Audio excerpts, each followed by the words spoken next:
Hey, what is up? We are live. We're joined today by Meg from Fanspeak. How we doing? I'm doing great. How are you doing? I'm wonderful. I'm wonderful. I had a good time. I thought of that thumbnail last night. I thought it was pretty good. You nailed it. You Yeah. nailed it. It was a perfect thumbnail. Yeah. So we got GAB here. We got Nice and Blunt. We got Mike Robb. Says one thing I know about Meg. She's just like a nurse and always calm and level headed. That's a good one. That's a good one. Yep. Thanks, Chris. We got Harry Doyle here. Tyrone Tracy Bull stand up. DJ Quill, JT. Well, we will get to drafts and more about the Skattebo stuff after the actual intro. Hey, we're grinding through the torment. High volume, no management. Taming souls in descent. Grinding drafts through the abyss, no rest in our veins. Feel striking like lightning, flooding endless pains. From late season voids, he's dropping all the flames. Bestball Degens Unite, shattering the chains. Old school RB stacking fury, derailing trendy trains. Who is commanding the storm etched in our brains? Who hangs? Thunder in the names, claiming all the kills. Flames, names, games. Degen wrath of fuse, stone age torment remains. Bestball eternal, in remains infernal domain. Pterodactyl pigs, screaming, Cayman chaos reigns. Fossil fury fuels the fire, drafting through the vein. All right, we got OSU Missy, we got Air Jeff, W4 Omega, Dr. Meg in the house. A lot of good usual chat, lords like Mike Robb and everybody. Love to see it. So I remember one thing specifically, one of the reasons I went with that thumbnail. I remember I was semi in on Kittle pre-draft. I was like 7 to 10%, like in and out, and had you on, and we drafted this team, and it's actually turned out to be pretty good. We have bringbacks in all, but that we don't have Steelers, which is weird. But okay, we don't have Steelers. Yeah, no Steelers. Really yeah, no Steelers. But we have Burrow, Dak, Cam Ward, Kenneth Walker, Skattebo at 55, Monungai, Gainwell, Brian Robinson, Vidal. This might be on the thin side, but our wide receivers, Lamb, Higgins, Devonta Smith. So we got the round for Devonta Smith. My Travis Hunter, yeah, I like it. Wandale, Hunter on a big fall, Ridley, Surratt for a bring back, Tez Johnson, Kittle, Strange, and Gesicki. So like just a really solid team all the way through. Minus the no Steelers, this is very on brand for me, and I really like this team a lot. Yeah, it was one of the few teams in pre-draft I actually took CD Lamb early. Yeah. And it worked out because we ended up getting Skattebo back in the 5th, and which ended up being the week 17 game. So, and that's actually something I'm targeting right now is if I get Lamb, on those teams, I'm trying to get Skattebo. Right. On Lamb teams. Yeah. No, I love that. That's one of my favorite week 17 games. So I absolutely get that. Yeah. So, Fanspeak today, you're having what's going on? Well, So You Think You Can Tout battle, not part of the So You Think You Can Tout competition. Want to be clear on that. But just a little side battle with the two youngsters, Michael O'Hara versus Alex Cups. That is tonight at 9:30. Just scheduling wise, it's usually Wednesday, but it's tonight at 9:30, and that finishes round 1. And so then the tournament will continue, and we'll move on to the quarterfinals starting next week. So yeah, a little side So You Think You Can Tout battle tonight, Michael O'Hara versus Alex Cups. That should be fun. Yeah, it'll be interesting because like O'Hara is the best ball bro and Cups is more dynasty build, but Cups knows he like the stats stuff he's going to kill probably. Well, that's the thing. Bruni's trying to like tone back the just best ball ADP stuff and make it more just stats fantasy. There will be a little ADP stuff. So that way it kind of like levels the playing field. Well, yeah, I'm very interested to see what happens there, but so tune in 9:30 everyone. As you know, it's fun to answer in the chat and all that good stuff. So we can do an eliminator or a pug. I say pug. I love those advance rates. I do too. They're so great. Like, yeah. I usually do a countdown, but we're not going to do the countdown here because this may not fill. So we need 3. Okay. We'll do the countdown now since we know we're in. We never leave the brine. Fury, endless, mix, relentless, fantasy, reigns. Who waits? Immortal. Well, we got my least favorite pick, but we got the 5. The 5. Yeah, that's one of my least favorite as Yeah. well. So I totally get that. Yeah. We got Tiger Town at the 3. We got Slayton at the 8, and I think that's it. Like, but there was and Braun. That is Jabron. Okay. So we did get 3 of us in here. So okay, nice. like, Yeah, I mean, the thing with the 5 is you could always pull somebody up, or I'm fine with like JT or anybody there, but yeah, I'm just not in on as much as Puka and JSN. So if I don't have the first 3, I love the back half because I love Lamb. I love double tapping running backs or Lamb and a running back. So yeah, this is not my favorite. I'm actually very into Puka. Like, okay. So I heard a stat the other day that was interesting. Only 1 year has the Bengals wide receiver 1 outscored the Rams wide receiver 1. Okay. And it was obviously the Triple Crown year. But every other year, Rams wide receiver 1 is outscored. Okay. So, I think what makes me nervous about Puka is their defense just seems like it's going to be absolutely elite this year. So, and then my ranks, I have Amon-Ra. We can do JT, Genty, McCaffrey. We can do whatever. Yeah, I'd be fine with any of these 3. So whatever your strongest lean, or if you need to bounce, like especially in this type of contest, whatever your strongest lean is, I love all those 3. Let's go with Amon-Ra. Yeah. I love the Amon-Ra pick. I just think like we talk about JSN's target share, like Amon-Ra's isn't that much further behind, and we know for a fact that offense is going to cook. Yes. Yeah. And I mean, he's just been steady Eddie, the last few years. So I absolutely love Amon-Ra and don't want to always just wait to the end. So I've moved him up my ranks too. So we're definitely lockstep there. Yeah. The thing with Puka to finish for me is I think that defense is going to be elite. It's making me actually like the Kyron and Corum clicks more, to be quite honest. I think we're going to see regression in Matthew Stafford's touchdowns. I just don't think that's realistic that, he went from 20 some to 40 some. I think it's probably going to settle somewhere in between. But, Puka hasn't typically been the touchdown guy. So it's kind of like everything broke right for him, especially at the end of last season. There's no denying his talent. There's no denying any like strong, like advanced stats or anything you want to say positively about Puka. What worries me is 1, the defense being so elite, maybe just playing from ahead. And I kind of like the running backs a little more. 2, Davante Adams has always been a red zone touchdown monster. And he was, I still think he led the leagues in red zone targets and touchdowns, even missing 3 games last year. So those 2 factors, plus you keep hearing smoke about them wanting to add, they're all in. It's like, in this year, you keep hearing smoke about them potentially adding receiver. So that would just diminish both he and Davante Adams. So for all those reasons, I'm lower than. We haven't heard that for a while, and the only time we heard that was early in the season. Yeah, it was okay. So all the running backs did go, right? Yeah, that's the other part. We got London, Nico. If it was me, I'd probably pull up Pickens, but if you would rather go Nico or Bowers, I'm fine with that. I don't do the Pickens thing a lot, so let's do that. And this probably is something a lot of people don't do now. No, because everybody has like the Chase Pickens combo. I've noticed that.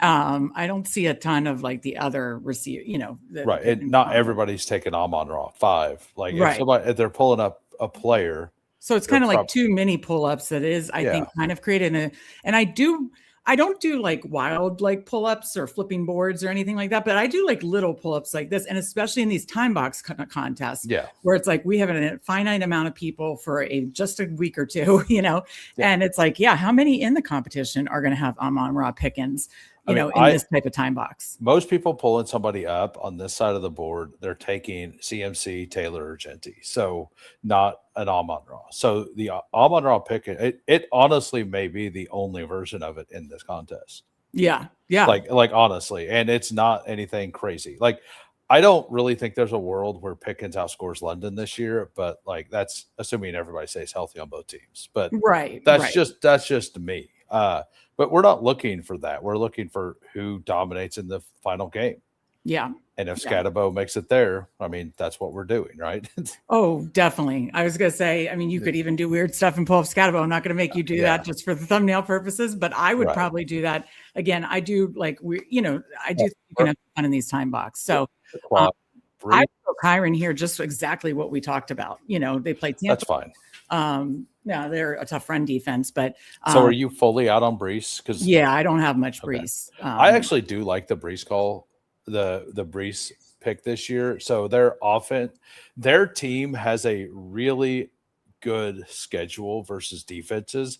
So if their offense just gets to like 20th, they're going to score a bunch of points. Like if you look at their overall schedule through the year, it's very good. Now, there's a solid chance that it just implodes. That's what I kind of am banking on. That I think he's that coach, I just blanked on his name, has got to be like the most likely odds right now to currently be the first coach fired. Not saying he will be, but like I just think fragility there. Then do they put in a backup quarterback late in the season? Like I just think there's a ton of fragility in that situation. This is hysterical. That's later though. But I mean, I do say think in these time box, you can have some fun with combos, but yes, that is fair and no shame in my game on that. And for the audio listeners, Mike Rob just said, I don't do pull-ups, says the woman drafting Rodgers 30 plus spots ahead of ADP. I do. I have him ranked like 148. I have him at 147 in Eliminator. Okay. Yeah. Like I because if he decides that he doesn't want to play hard or whatever, it'll be later in the season. Oh, you said an Eliminator that I think that like there is a very small chance that like the offensive line is really like it just for whatever reason they get an injury or whatever, and he doesn't want to take hits and he kind of soft benches himself on his retirement tour. Like there is a chance that something like that would happen. I don't think it's very high, but I think that something like that could happen. I don't know about you. I'm all into those last rodeo picks. I was going nuts about those. Yeah. Aaron Glenn. That's right. Thank you. W for Omega. I couldn't remember. Okay. Yeah. If he's there, it's auto click, obviously. I think these are our two picks. Yeah. I need more Loveland. But I don't. And we have the Amon-Ra. So like, yeah. So we get a bring back either way. Either way, we're getting a bring back. Yeah. So. And I recently. Oh, God. Yeah. So I like Skattebo. So what is if everything goes perfect, how high do you think Skattebo can finish? Oh, I mean, that's what blows my mind. And I'd have to look but he was, I prepped it for stats for another show I was on talking about Skattebo bull case. I mean, he was like running back 8, I think, from weeks 2 to 8. And that's even counting. He just played a half in week 8. I didn't count week 1. He just had 12 snaps.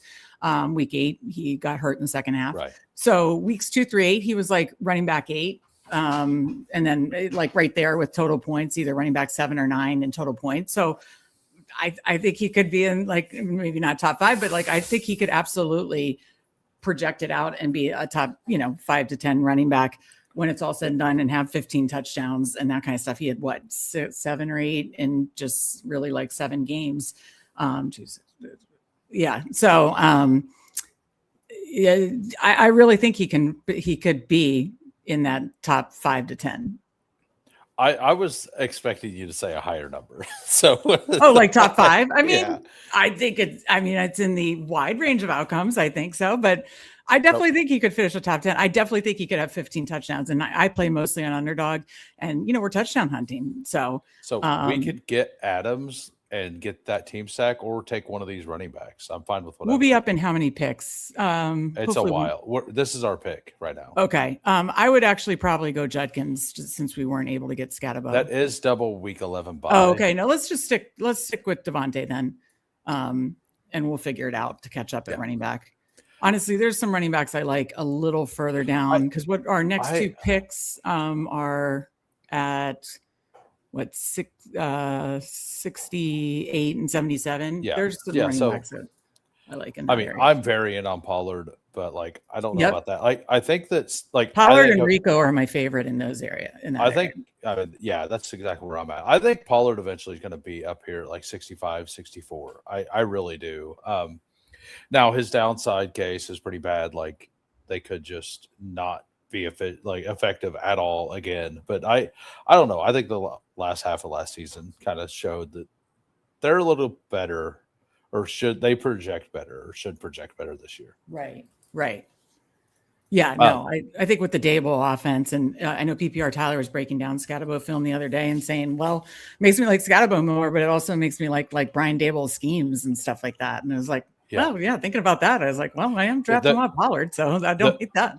The only problem with Skattebo is Nagy, to be honest. Like other than if they would have had like a Mannion or something that people were actually excited about.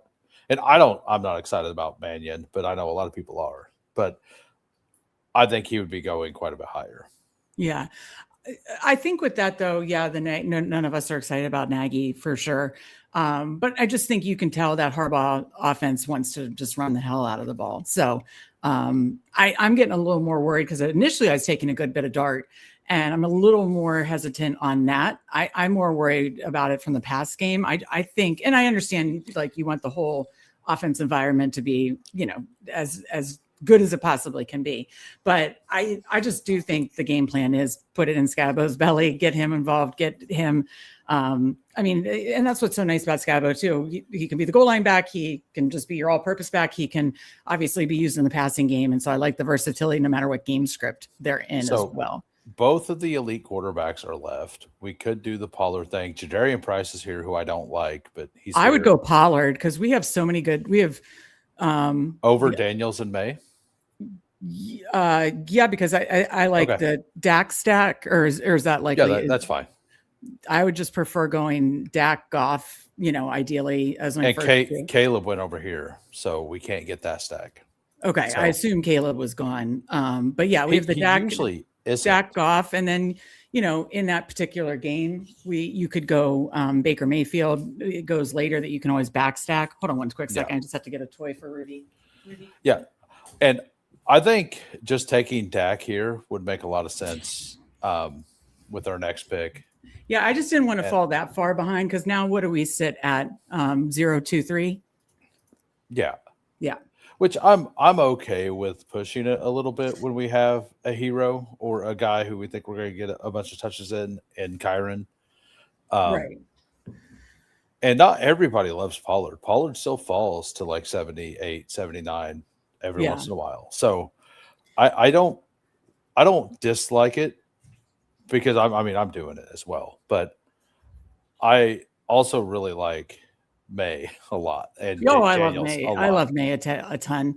That is tempting. I just feel like when I have the clear Dak stack, I'm hoping for that and to get him here around his ADP. I'm more than fine. I assume you're in on this. Yeah. Yes, absolutely. I don't have a ton of Dak. I'm at like 5%, but I'm also like 5% Pickens and right at the field. I think I'm 9% on Lamb.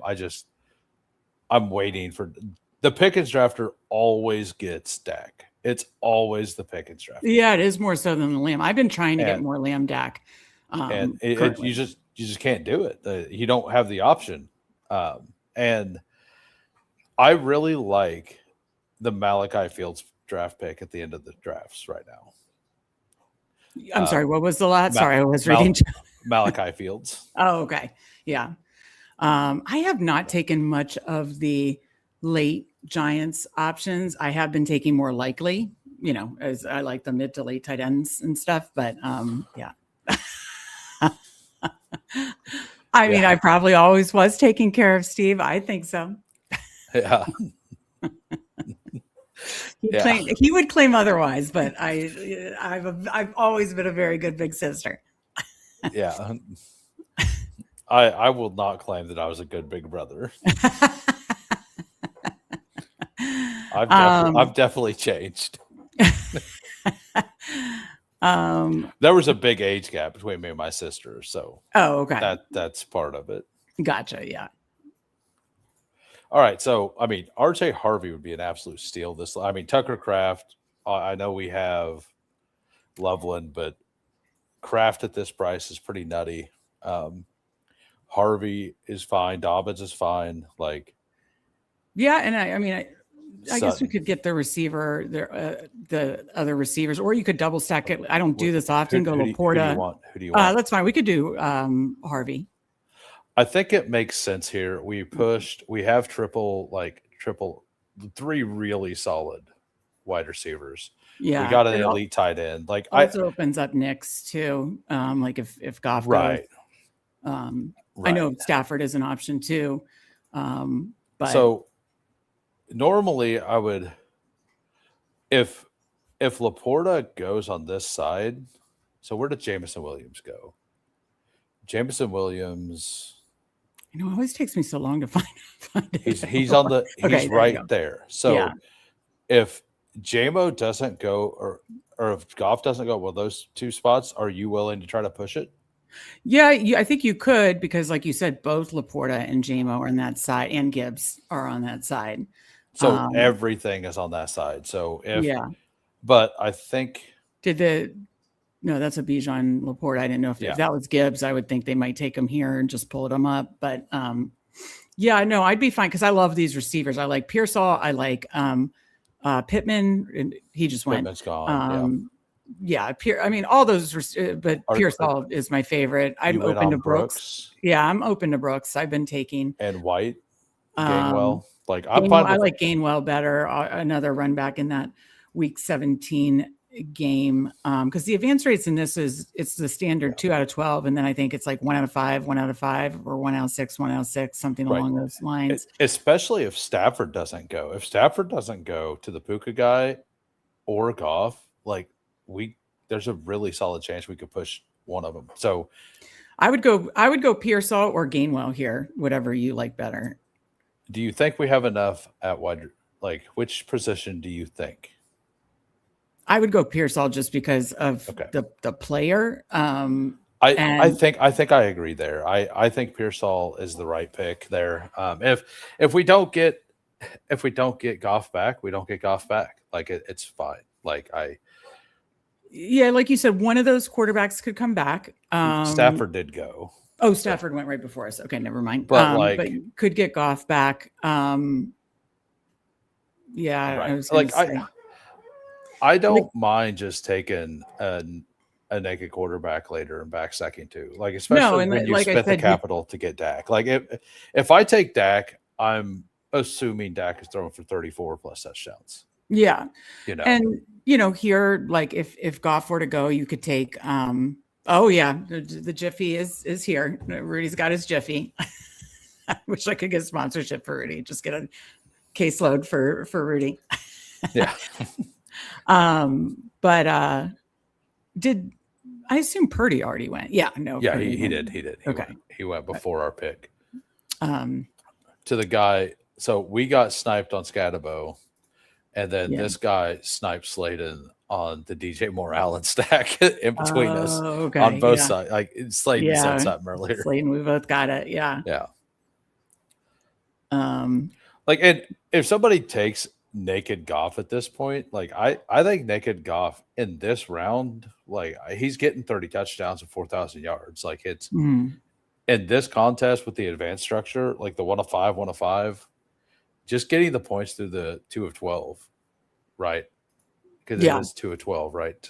It's 2 of 12, and then 1 of 5, 1 of 5, and then it's still 124 seat final. So we've already, I know we were unable to get the Skattebo Dak, but we were, looking at some week 7 too. We got the, Detroit Bears. So we got. Where are you at on Jordan Mason now with the news?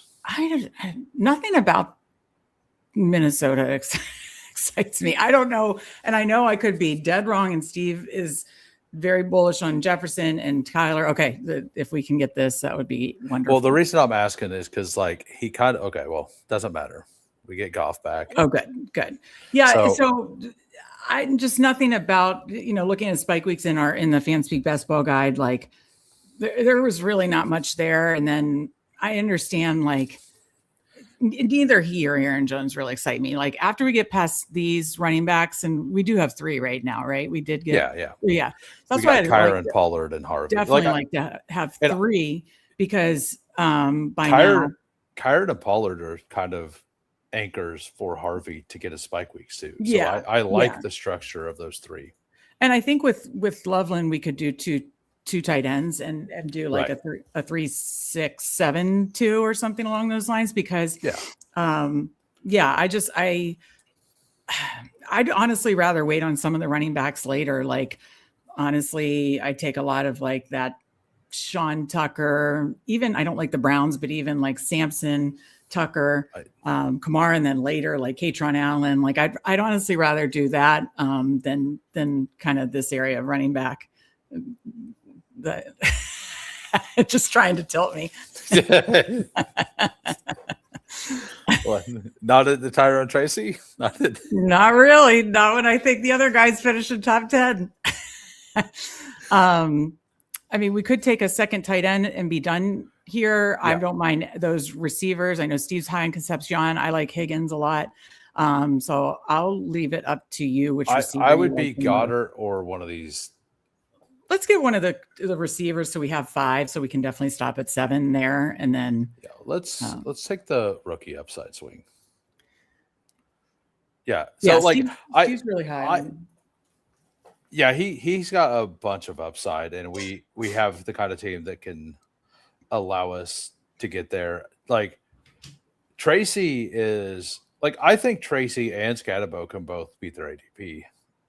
In the same year. Like I'm taking them together sometimes. I was just going to say, I've written about that on our Substack, that I really, do like. Oh no, I don't even know why. Steve hated Woody Marks as a prospect. I have no idea why he's taking him this year.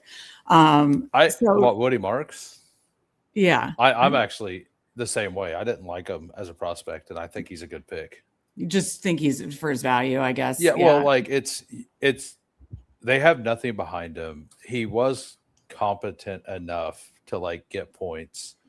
David Montgomery hasn't had a full workload for a while. Maybe he doesn't hold up. Like it's an offense that we know if they're ahead, they're going to run the ball. So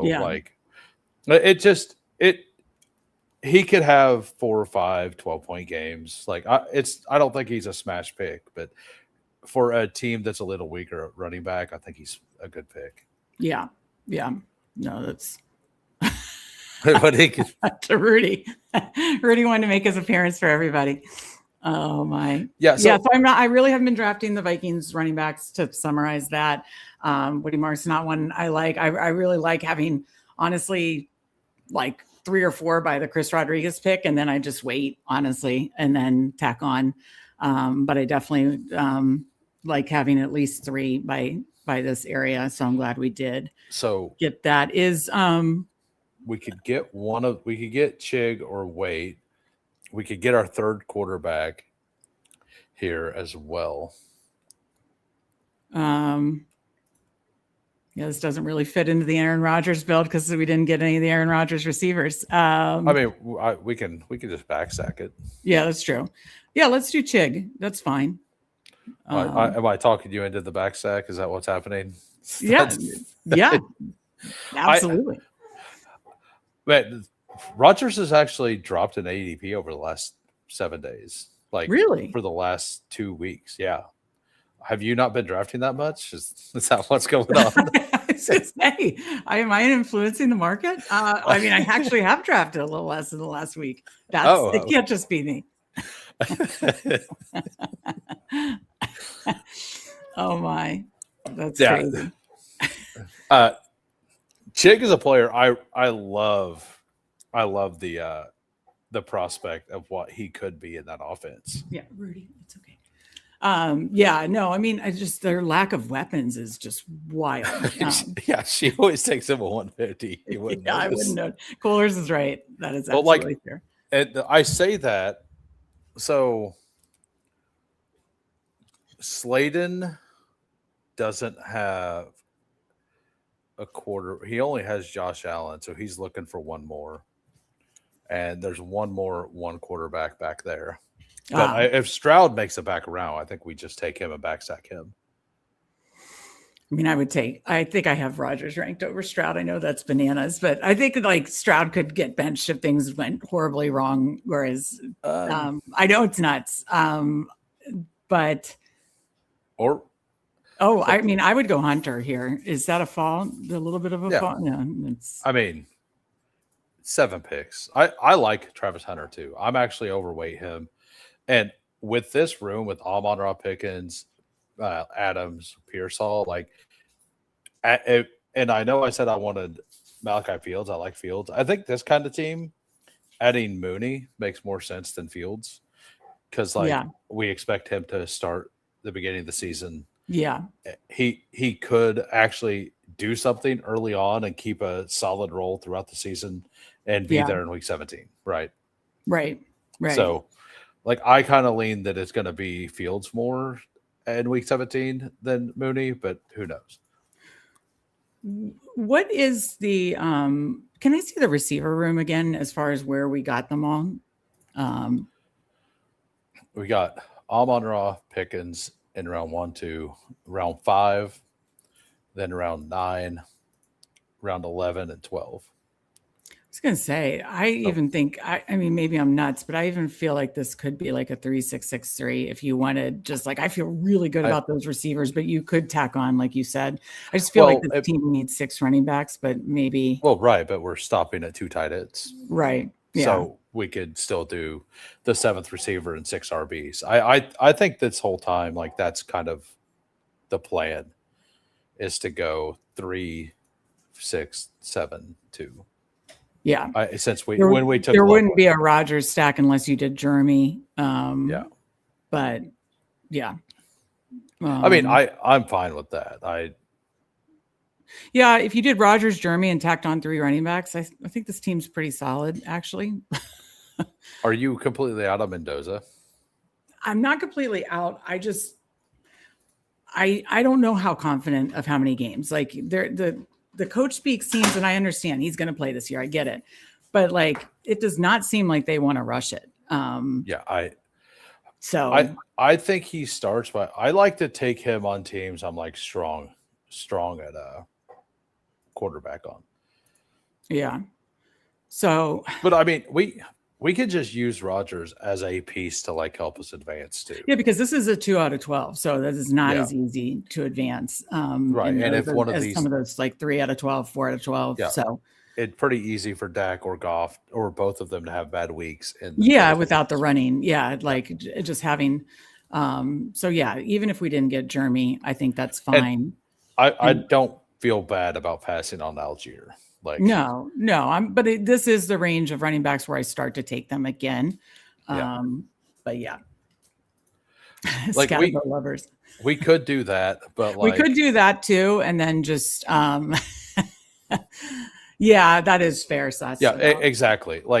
Well, not only is it Hunter, but we also have Concepcion, who is a rookie. So I think this team kind of needs Mooney at 197. Actually, what Mick just said, I would do that in a time box, Hendricks is the 6th running back, and he's going to be basically is he listed as an RB on? Yeah, he's RB. Okay, so on DraftKings, he's actually listed as a wide receiver. Which is more value.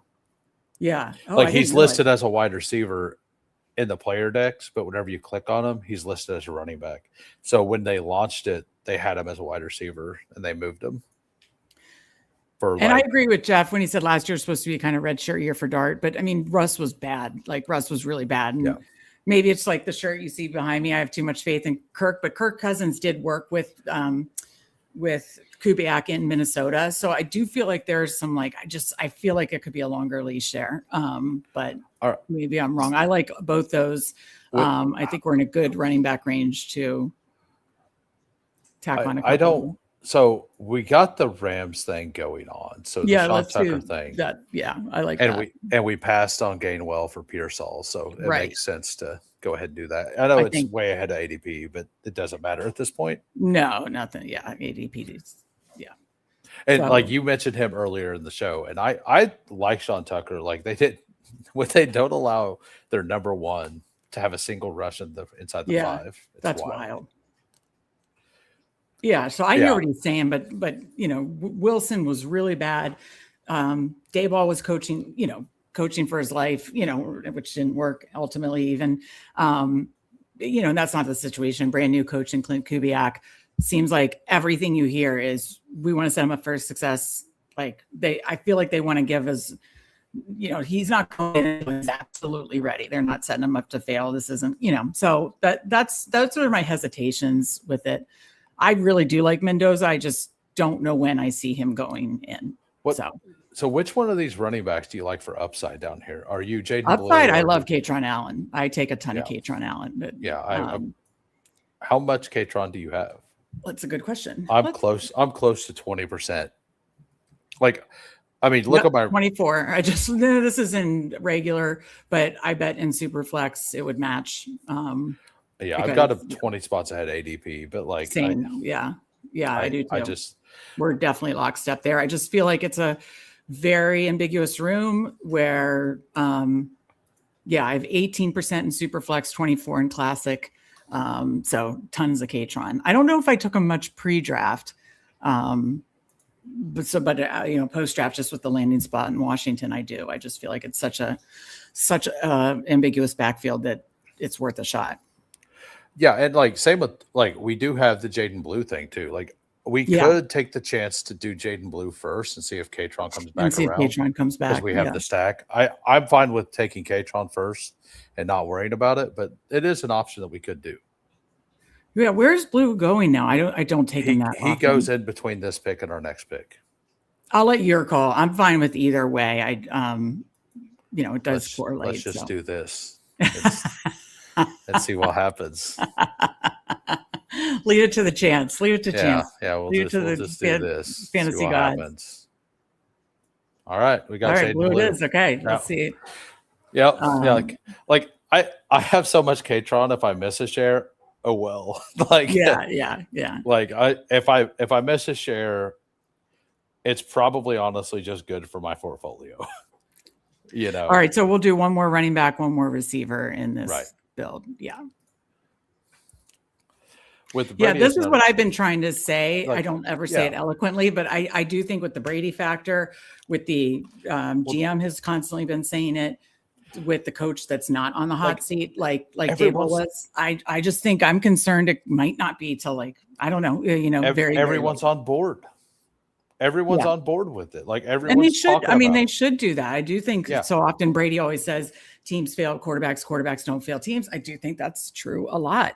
So we. Oh, Jeremy's there. Oh, did Katron go? Yeah, he did. Okay. So we could do Jeremy and then take a random running back at the end, or we could take a running back we want now and hope to get Mooney or Malachi Fields at the end. I'd be fine with Vidal or Braylon Allen. Not sure where you stand there. I'd be fine with Jeremy and then tacking on a low and Heidenrich. It's ultimately your decisions. Well, Vidal's probably still there in the last round. Everybody hates him. Yeah, that's true. Then you could do that. Let's do Jeremy and correlate Rodgers or stack Rodgers, and then I think Mendoza starts earlier than that, but I also think it's later than all the Bulls think. Like I have a bunch of him, but I'm also building it to where I don't need him to start before week 9. Yeah. I'm tacking him on to 3 quarterback builds whenever I feel good about my positions. Yeah, Vegas had First Down Fantasy said Vegas has him at 8.5 games. I think that's right. I think that's the right number. And GAB, I love to see GAB. I mean, Cousins has popped. It's just like, the season he started really getting going that season after the Achilles, and then he got a different injury that set him back. Actually, I think that the quarterback series just premiered today. I haven't watched any of it yet, but in those other quarterback series, he really talked through it. He had some massive games against the Bucks, I know, but he definitely had some good games, got on a little bit of a roll, and then he got injured, a different type of injury, and then was playing through injury and was bad and got benched. And then he had a couple of spike weeks last year. Nothing super exciting, but I still think it's in there. It's not going to be probably super consistent. And that's why maybe he will only be in for like 6 to 8 games. But I definitely think it'll at least be that. So, I mean, I guess we're all in the same area of thinking. But the way I view it is I think he starts 6 to 8 games, but I think his fantasy playoff schedule is really good. So I want some shares. Yeah, that's fair. That's definitely fair. So I'm generally building the 3 quarterback builds with him to where like you're really comfortable. I got Drake May or Jaden Daniels, and he's a tack on at the end. So I get him, but I'm not that worried about him. Yeah. Yeah, I think the under is the way I would bet that as well. Yeah. And like he does have Cousins, a good relationship with the coaching staff. Yeah. And Cousins was pretty upset about the Penix thing, but but like they were also not upfront with him about it. So like I think the Mendoza thing they talked out before he signed. Either way. So oh yeah, absolutely. So we could do the Heidenreich thing. I'll let you call it. He's going to be next to no owned. It's just a fun click. But if you'd rather go Vidal, I'm either way is fine. We already got the one. What do you think about Holani? I'm not as into it. I'd go Vidal, but your choice. That sounds good. It's also all different bye weeks now. At the running back position. Sorry, I was getting Rudy's Kong. Yeah. So here's the team. We got a 3-6-7-2. Got Dak, Goff, Rodgers. Look familiar? Shocker. Yeah. Yeah, Dak and Rodgers. Yeah, plenty of that. I have tons of that. And we got the big fall. We got to push Jared Goff. That was awesome. Yeah. Running back, we got Kyron, Pollard, RJ Harvey, Tucker, Blue, Vidal. So we have 2 upside swings.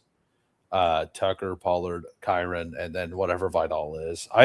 Vidal is like the Hampton backup, in my opinion. Same. Yeah. Agree. Yeah. I think this running back room can definitely get enough points to not lose, and this wide receiver room's where we win. Yeah. No, the receiver room's super fun. And then obviously, and then it made sense to do just 2 tight ends with Loveland. So I like this team. I think this is a fun team. Yeah. We got Amon-Ra, Pickens, Adams, Pearsall, Concepcion, Travis Hunter, Jeremy Bernard, tight end, Colson Loveland, Chig Okonkwo. So basically what we need is we need Loveland to be the guy you need at tight end and Skattebo to not be the guy you need in the finals if it gets there, right? Oh, I hope Skattebo's just always the guy you need for right. Well, I mean, what are you gonna do if you get teams to the finals and none of them have Skattebo? Are you gonna be rooting against them? Well, in that case, I'll likely have Skattebo if he stays healthy this year, God willing. Then I will have so much Skattebo in marathon and drafters contest that I'll still be rooting for him. So, Steve's trying to prompt me to talk about the Bulldog team with Dak and Rodgers. So that's why he said, sorry, FK. Yeah. All right. Look, we're going to review the members' teams real quick. Sure. I don't know if you're able to stay for a second one, but I'm going to do an eliminator after this. You're welcome to stay if you can or if you want to. So, okay. I probably will. We got a 2-6-8-2 here. You got the game stack: Stafford, Baker, Mayfield, Jeremiah Love, Josh Jacobs, Jadarian Price. Like, I think this is where he should go, like somewhere around there. Jordan Mason, Emmett Johnson, Damon Claiborne. That's a strong running back room. Puka, Jamo, Metcalf, Sutton, Jalen McMillan, Boston, Wicks, Bateman. That feels very good as well. I like you have both teams stacked up. Then you got Bowers who is obviously awesome, and then Jawad Johnson. All 4 positions, like quarterback might be on the weak side, but like quarterback, I definitely would have tried to add a third. I would have. Yeah, that would have been. But I'm every other position is insanely strong. Yeah, and then we got Slade in here. We got a 2-6-8-2. We got Josh Allen, CJ Stroud. He got the big fall in Stroud. Right. Jonathan Taylor, Travis, Kyle Menungai, Ja'Cory Cross-Kamara, Ray Davis, and James Conner. I do like the James Conner click in something like this where it's going to, like, he won't be owned very much, probably like 8 to 10% owned in this contest. Yeah. I like it. And then AJ Brown, Cardinal Tate, Godwin, Xavier Worthy, Michael Wilson, Stephon Diggs, Adonai Mitchell, Tank Dell. So he got the Tank Dell down the line. Who was his quarterbacks? He got Josh Allen. Yeah, he got sniped. That's right. And then Tyler Warren, Greg Dulcich for the bring back. It looks like all of us went elite tight end. All of us. You don't get a lot of elite tight end. And you were saying that you want more Loveland. Is Loveland? that like, Bowers and Loveland are the two, and Warren. Honestly, those three are the ones that I am willing to pay for, essentially. I think Bowers is definitely worth it, and I think Loveland is definitely worth it. And like, if we find out that Alec Pierce is actually going to miss some time, like the Tyler Warren price is really good right now. Yeah, no, that is fair. FK isn't here anymore. I had to drop off to do. we say we do drinking games. If I mention Skattebo, Rogers, Yeah. So that my Bulldog finals team. Yeah. I don't do a ton of eliminators, so I might jump out halfway through because I do want to get a few things done before Jeopardy, but I'll stay to start. You guys, you don't have to label it with me. I'll do it. You just kind of watch for a little bit and then jump off. I want to finish a few things because we have Jeopardy at 9:30. Yeah, that's awesome. I will definitely be there. I'm actually on with Nice and Blunt directly after this. So okay, nice. Okay. We're gonna start a new weekly show. So that's awesome. Okay. Are you guys every Wednesday or every Tuesday then? I think it'll be every Tuesday. We haven't completely ironed it out, but I think it'll be every Tuesday, like 6:30 Central. Nice. So, that's awesome. But yeah, we're gonna start it where we basically what the idea today is we're going to discuss the top 3 things each of us want to hear positively that comes out of training camp, like what could be like good news, and also what's the 2 worst things we could hear coming out of training camp. Oh God, yeah. So like I added that part. I'm like, I think we should do the worst thing too, because like those scenarios, some people will be like, this would be awesome. I'll be like, no, not for me. Not for me. Yeah. But yeah, like so it'll be fun. I don't know what his are. I sent him mine because he's making the graphic for it, but like I don't know what his are. So it'll be okay. So it'll be a surprise. And you guys are going over this tonight or today. Yeah. And it'll be before Jeopardy. So nice. I don't know if that's Tom Fantasy Sanctuary. Megan wants to hear Aaron Rodgers is looking 25 and Skattebo is running through walls. Those are the exact 2 things I want to hear. Nailed it. Absolutely 100% nailed it. One of those makes one of my list. Skattebo. I mean, I've got 20 plus percent. I'm not as high as you are, but I got 20 plus percent. I love it. But anyway, we're going to jump in an eliminator. We're going to jump in. Oh, by the way, anybody who's not opted into the eliminator promo, you do 4, you get 1 free. Go to your phone on the apps, on the promo, click start. You have to click start or it doesn't count. There's also 1 for fast puppies. You do 2, you get 1 for PPM, 1 for slow puppies. So jump on there, just click start on everything. I didn't click start on slow puppy because there's 0 chance I'm doing any. So but like that's just me. I'm sure Steve was super excited about that one. Oh, I'm sure. Yeah, totally. I can't do it. But anyway, we're gonna jump in. We're gonna jump in 15 seconds. We never leave the brine. Fury, endless,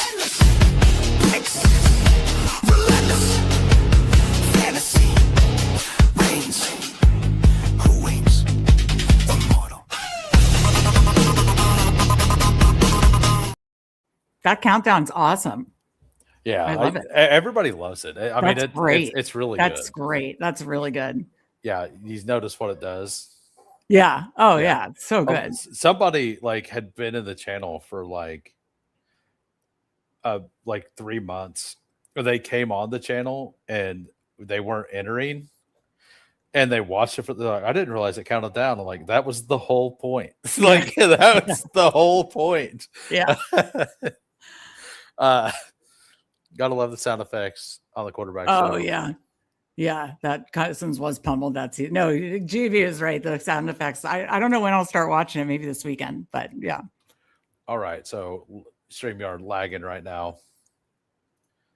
Yeah, I have a bunch. I had 13.8% pre-draft and I have 22%. So like there's just some players I really, really like in the fourth round right now. Like Yeah. Jalen Waddle, I know it's not the Steve play, but Jalen Waddle to me is one of the best picks on the board. Terry McLaurin sets up the Jaden stuff. Like Skattebo, such a good pick. Jacob shouldn't be in that round. Like it's just, yeah. I kind of like all the picks in that round more than the round 3. Yeah, no, I'm with you. I would agree with that. So there's so many in the fourth round. I agree. I've struggled with that in marathon because I feel like in marathon, because I'm doing a lot of marathon slows right now. Yeah. And same concept, obviously, for drafters that, you want to hit that parlay of this is the best pick in each round. And in that third round, that's why I'm like, okay, well, I'm okay pulling some up to the third round because then I want to get multiple of them. You know what I mean? So right. Like if you want to get a Skattebo plus Waddle team, you have to move one to you have to do it. Yeah, mine is like I think Skattebo Lad. I've been moving one up to get both, kind of, that kind of thing, which I know Nice and Blunt was proved. By the way, I love Mike's comment that your show should be called Puff Puff Who. I like that. that's good. Yeah, so we get the 108. These are my own ranks. I've done my own research for Eliminator specifically. I was gonna say you're going all in on Eliminator. Are you doing Maxine and everything? I'm doing 100 for sure. Yeah. I don't know if I'll get to 150. It's the EV on the contest isn't really that good, but I'm gonna max the DK Millie. So I'm making sure I can. Like I'm gonna do what I can. I'm not gonna go out overboard. But we got Air Jeff at the 12. We got Brew Crew at the 7, Sladen at the 6. We got Braun at the 4. C Money. Oh no, that isn't. Is that C Money? Is that not? I don't think Mitts. I think it was just C Money. It's like C Money 82. Yeah, so, I think it's something. Yeah, I think you're right. And then we got Libra. So good luck, everybody. Yeah, I'm not doing a ton of Eliminator, but I know how it's so fun. I know it's so fun. I have to save my bullets to do a ton of the Superflex, to do a ton of the as much marathon as I can. I'm hoping, I don't know if you think what your thought on the whole Frenchie Fridays, since marathon and sprint were both priced lower, they filled so quick. So my hope is they do a Frenchie Sprint 2 and a Frenchie Sprint Marathon 2. And so because I didn't get in enough action that I wanted to, and I love those formats. So I love Superflex, as you and Steve do, and PPR Tyler, and I love Sprint Marathons. So I want to be able to do those, and I do like those a little better than Eliminator. So that's why I'm just not doing much Eliminator, even though I think it's so fun. Yeah, I agree. Eliminator is a lot of fun. So the Frenchie Eliminator, we already had one. Right. Yeah, and it is pretty nice. But so what do you think? Do you think they'll do more of each? Like, do you think they'll do like a Frenchie Sprint 2, Marathon 2, maybe Eliminator 2? The Eliminator or the all of those filled pretty quickly. So I think they will. I will fully abstain from the Sprint and Marathon for budget reasons. Yeah, that's why I'm flipped. That's why I'm abstaining from them. Well, yeah. I also do a lot on drafters, and I made a little bit in the playoff best ball over there last year. So and then I've got 6 signups or something this year. So nice. That's awesome. $240 in my account. So So I'm going to do. I'm not going to max the drafters one, but I'm going to probably get 60 to 70 of them. Yeah. So that's where I'm going to do my marathon is over there. Yeah, fair. I hope they do. I like the $5 price point. And it's still going to be a sweat, even though it's just $20K up top in that. So I do like that. I like half point PPR. I've just always done, even on DFS on FanDuel, than DK. So I will, if they don't do another Frenchie Marathon, and I've already done some drafters, but I do tend to like the marathon better and just the half point PPR scoring better. I guess my brain just works better touchdown hunting than PPR scoring. Yeah. So I'm not scared of Rashee Rice in Eliminator. I know a lot of people are. I guess we haven't heard anything at this point. Yeah. Well, tell me why he couldn't just be ahead of AJ Brown in all formats. Yeah, I mean, he definitely could. I mean, I definitely like AJ Brown better, but I mean, there's definitely a world where that can happen. This is points per game last year. Rice 5th again. Yeah. Like, he's just always there. Like, I think the thing I'm a little let down on the Chiefs receiving, Mahomes coming back from the injury, you know, he coming, I think he's going to run less, but he also would, you know, get mobile to be able to get a pass off. I just think I'm wondering with the Kenneth Walker sign, do they just sign, with the Kenneth Walker signing, I've just been leaning into Kenneth Walker's. Right. So I believe that Kenneth Walker is what the offense needs to open Rice up. Yeah. Like, the linebackers can't just key on Rice. There you go. Look at that. We got the Skattebo. All right, now I'm in. Just kidding. Now I'm in. I'm totally kidding. But so, like, whenever they have to, they didn't have to respect our run game last year. No. So the linebackers didn't ever cheat up. They're going to have to do that this year, I think. And I think that's going to give just enough of a crease for Rice to really cook. And Rice is really good after the catch. Like, that's what he's good at, is those short passes. And I think that it doesn't matter if Mahomes is mobile with Rice's game. Sure. I think that Kelsey feasts it in those situations. And I think if Worthy or Thornton end up hitting, they're going to hit in that situation. I think Rice is all about the timing and all that. So, so I don't think the Rice or the Mahomes injury, if he comes back not 100%, affects Rice personally as much as, and even if they sign Diggs, I don't think it matters. Like, I know people ask, I just think that kills Xavier Worthy. Like, that's all I think. Worthy's not been great. Yeah. I mean, he wasn't fully healthy last year either. Yeah, it's tough to tell. I don't know. I've struggled with it. I'm just being honest. I've struggled with it. So I've just been keep doubling down on Kenneth Walker. The answer here is no, but we also haven't had, like, Worthy's never actually proven that he's good.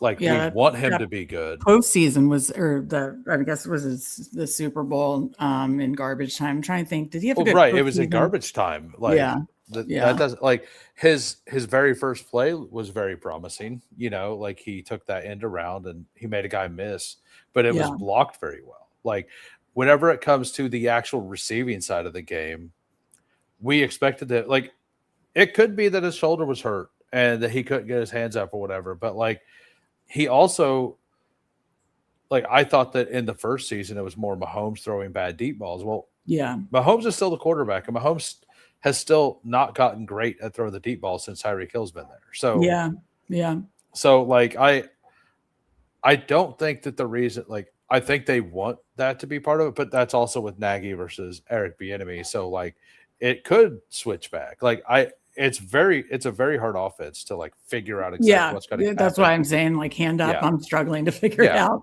and I keep just drafting a lot of Kenneth Walker. I mean, I think Walker's going to have a good season. I don't know if he's going to have a great season, but I think he's going to have a really good season. I'm in, though. Like, I'm in on the offense in general. So we're just taking top click of my ADPs, not looking to see if it stacks, like, making sure we don't get behind a running back. We're good at running back. We got double elite onesies on top of it. We got an anchor. So I feel pretty good about this start, even though it's just kind of casually drafted. Honestly, just top clicked everything off of my ranks. You have it off your ranks, right? Yeah. Off of my ranks. Yeah. And so I don't know if you watched Tuesday. Whose ranks? I like it. I don't know if you've watched my members only Eliminator thing. If you're not into Eliminator, you probably haven't. But Yeah, I haven't watched much Eliminator content altogether, really. But I basically mathed out every team with, like, Mike Rob did the back end work, but I basically did I put sliders on every team based on who they play and everything. Oh, that's awesome. Okay. And I have ratings for every team. And then I did the same thing with projected points by Vegas. Yeah.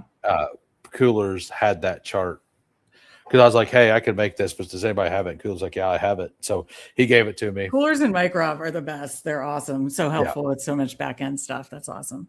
Yeah. I'm more intrigued by Worthy personally at the 6th round. Yeah, no, I get not being in on Rice. I think that the one thing we know for sure is that Patrick Mahomes in go time trusts Rashee Rice. Like he goes to Rashee Rice. Now, did that get damaged last year when he dropped back-to-back passes near the end of games that were game-losing drives? Like in the Dallas game, he dropped a 3rd down pass right over the middle, right in his hands. That on Christmas Day. Was that Christmas or Thanksgiving? Thanksgiving. That was right? Thanksgiving. Yeah. Yeah. Literally right in his hand. But that wasn't it. Like he did. He also dropped.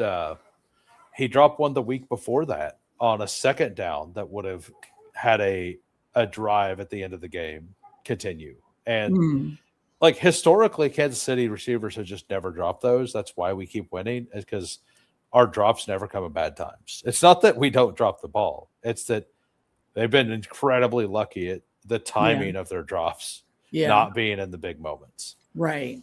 So like Rice did that twice last year near the end of the season, and Mahomes looked pretty like disappointed, but like they weren't good anyway. So I don't think they thought that, but they missing Rice for those first 6 weeks really hurt them.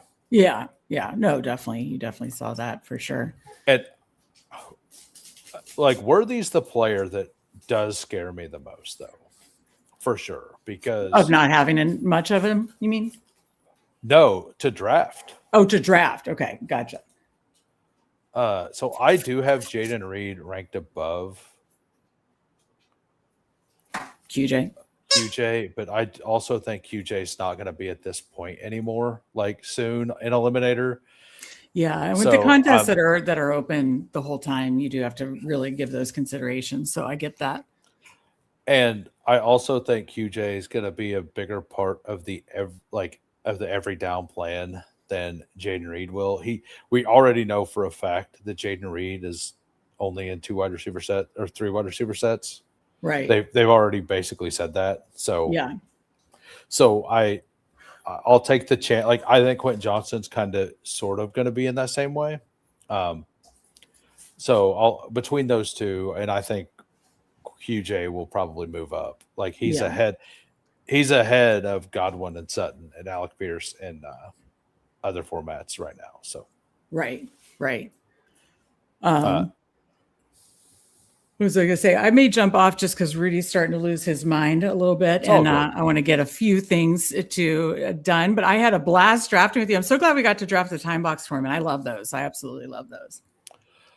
Yeah. So go ahead and tell everybody what you're doing over on Fanspeak. What you have going on tonight, and then you can head out. And then I'll get to chat. Of course, Bestball Jeopardy tonight. It's tonight, Tuesday, but it's usually Wednesdays.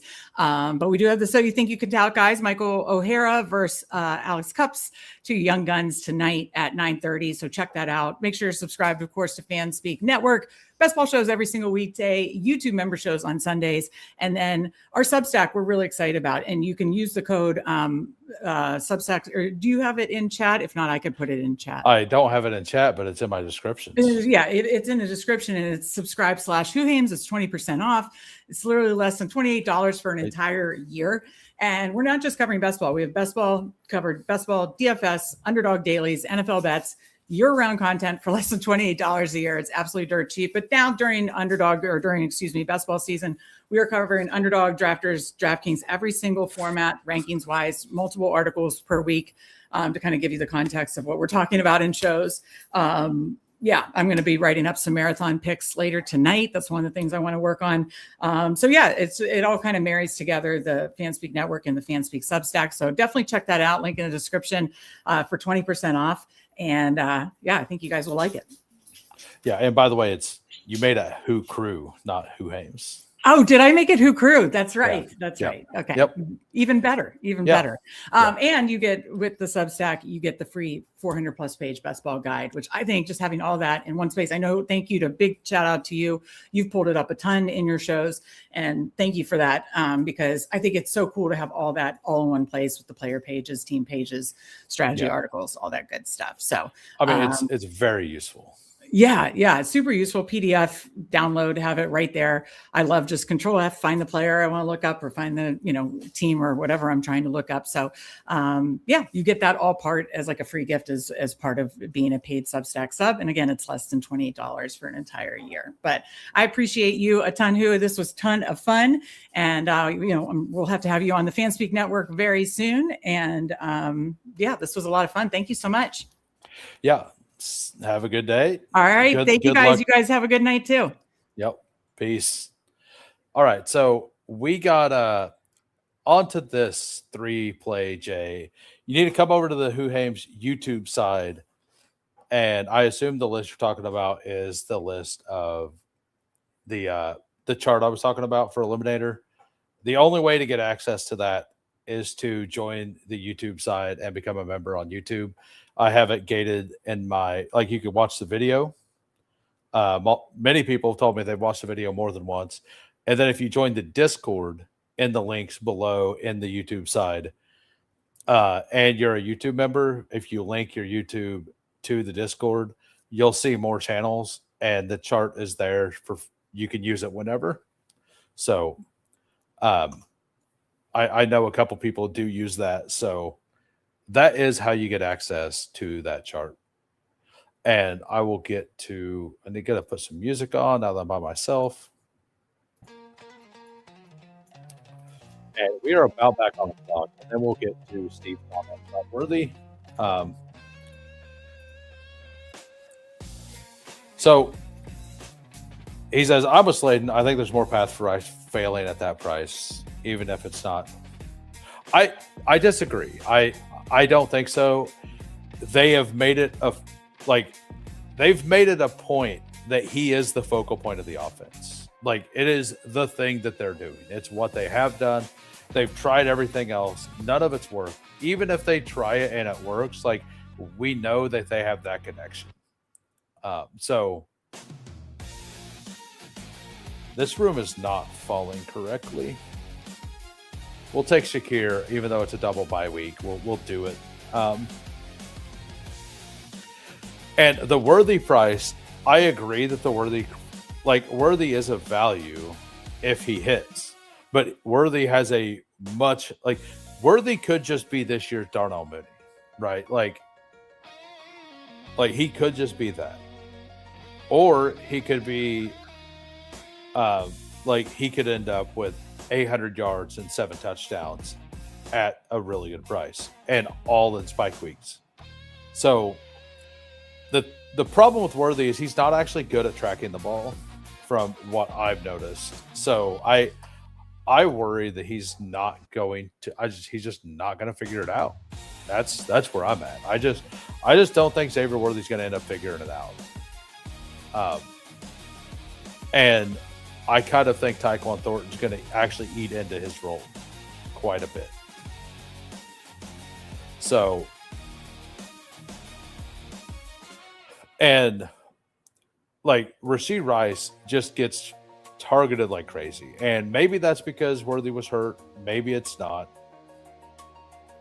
And if Rice is only worth a 3rd round pick, right? Like a mid-3rd, like him being a miss at that price is more damaging to your profile than a miss on Worthy in the 9th.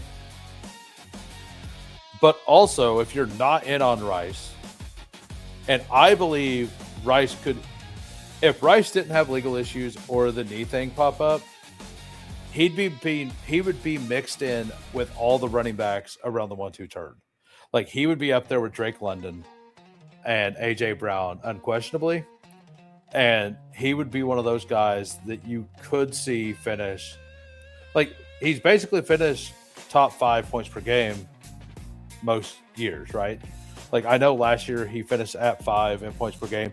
The year before that, yes, it was only 4 games, but he was like number 2. So that's something that like they also focus on him in the red zone. And I'm just fully in on it. Like I don't think they're going to change. I don't think they have a reason to change. It's worked. And I also think our defense isn't going to be as good and we're going to be behind more. So I think the passing game is kind of where you want to be. All right. We'll take Juwan Jennings. A nice fit in here with the bye weeks that we have. We need to make sure not to get another bye week 7. We're done at running back with these 4. We got Taylor, Chase Brown, Cam Skattebo, Blake Corum. Quarterbacks, we got Jaden Daniels, Cam Ward. And tight end, we got Loveland and Laporta. So our flex is incredibly strong because we're going to flex one of these running backs or one of these tight ends every week. And we're just going to try to survive at wide receiver. And we got our floor here at wide receiver. We're going to be shooting for upside for the rest of the draft.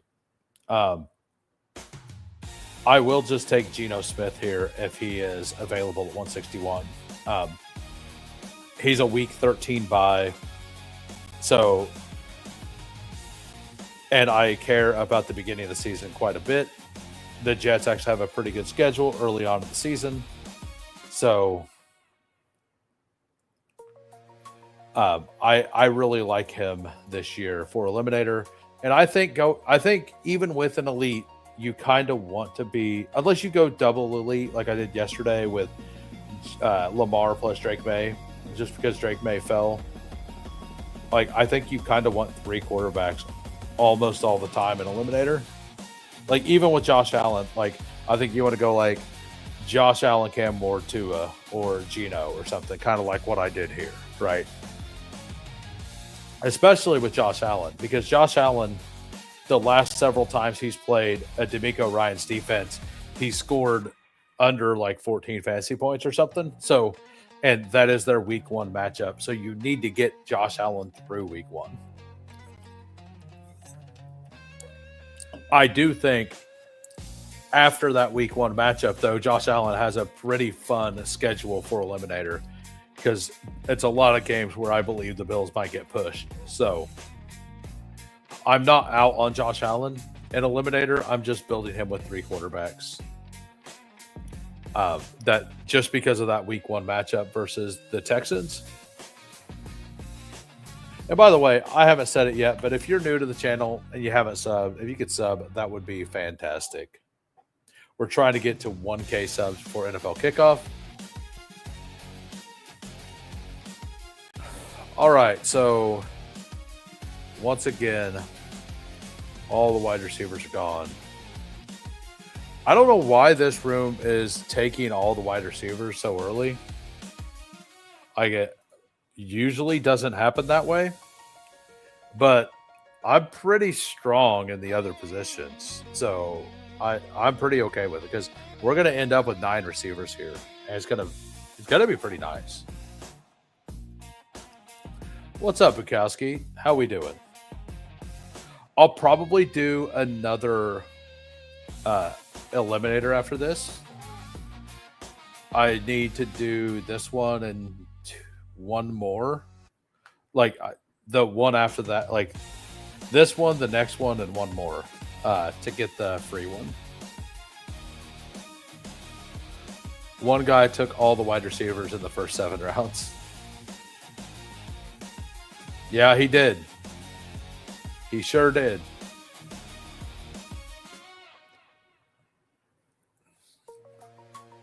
But like usually there's values down here at wide receiver, and those are like completely gone. Usually these running backs aren't available. Like I think Let's go with Wicks. I have so much confidently here that Wicks is a different bye week. So we got 2 week 9s, we got 2 week 7s. But we're going 9 receivers. So like that's fine. We're gonna have to overlap something. Fun fact, Bernard is the first wide receiver I have even 6% of. On my team. Oh, yeah. The first who wide in Eliminator or overall?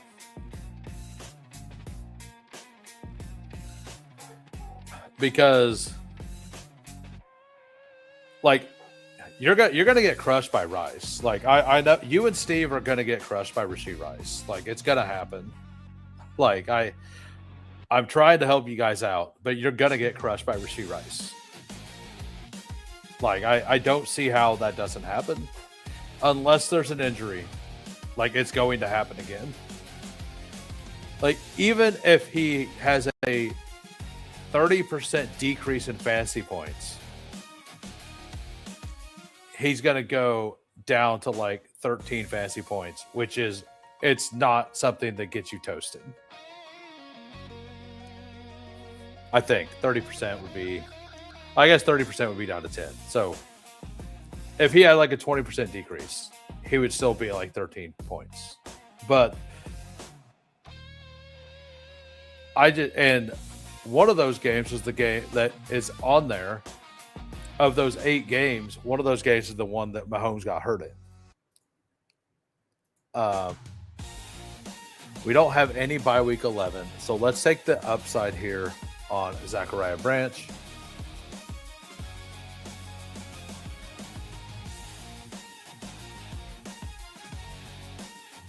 I disagree. Saquon Barkley crushed me 2 years ago. Like, tell me you don't want to win when your running back one is Marks. Yeah, that's a good. Is that who it is?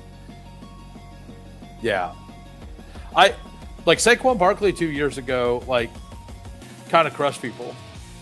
Even though he wasn't what you needed in the fantasy playoffs, he still crushed you because if you didn't have very much, you just didn't advance anything.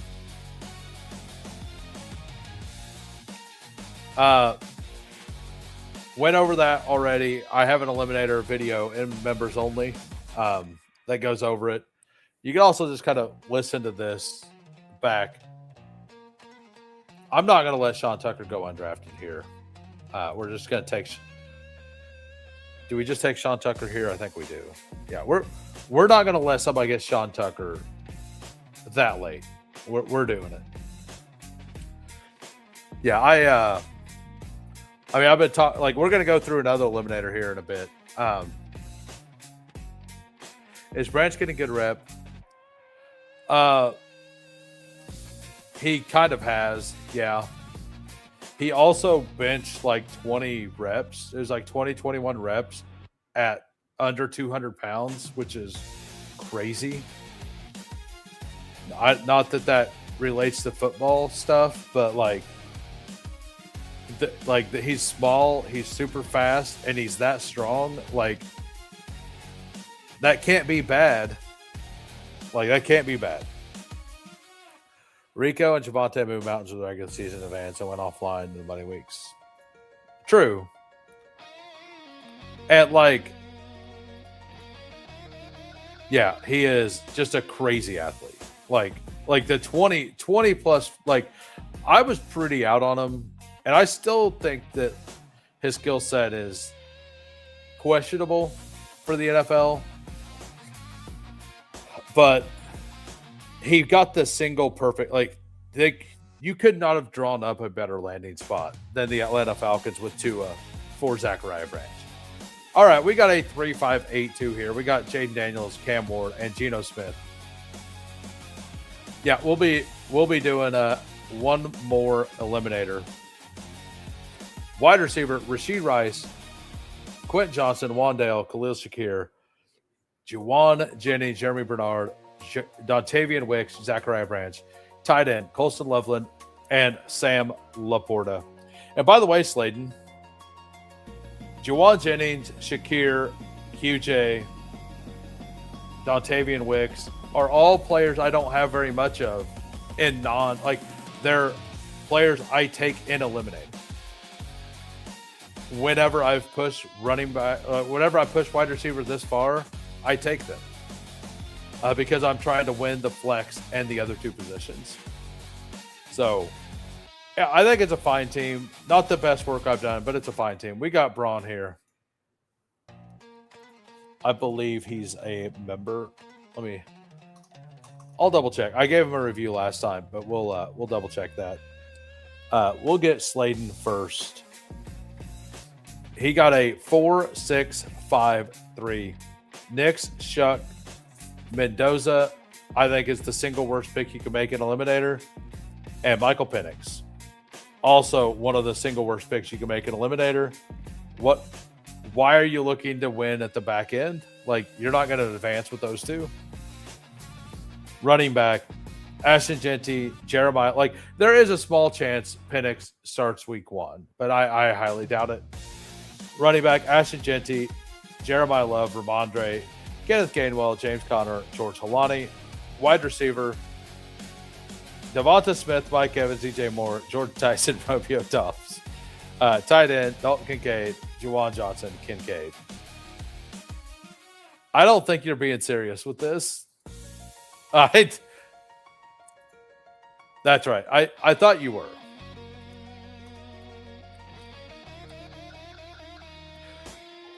Yeah, no. A lot of the players that I don't have a lot of in regular best ball, I think are good picks for Eliminator.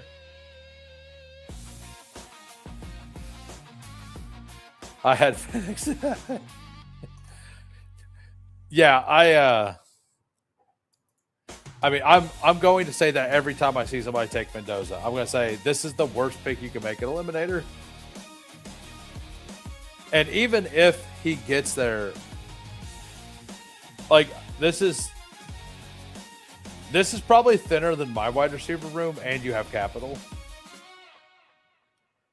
But I do like the names you got a lot. I like the names you got a lot. All right, we got Braun here.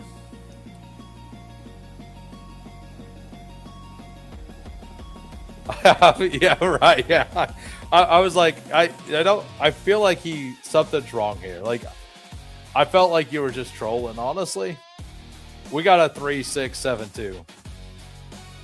We got Josh Allen, Jalen Hurts, and Deshaun Watson. Kenneth Walker, Travion Henderson, Jordan Mason, Chris Rodriguez, Alvin Kamara, Jaden Blue. That's pretty strong. Puka, Waddle, Brian Thomas, Jaden Reed, Jalen Naylor, Isaac Tesla, Rashad Bateman.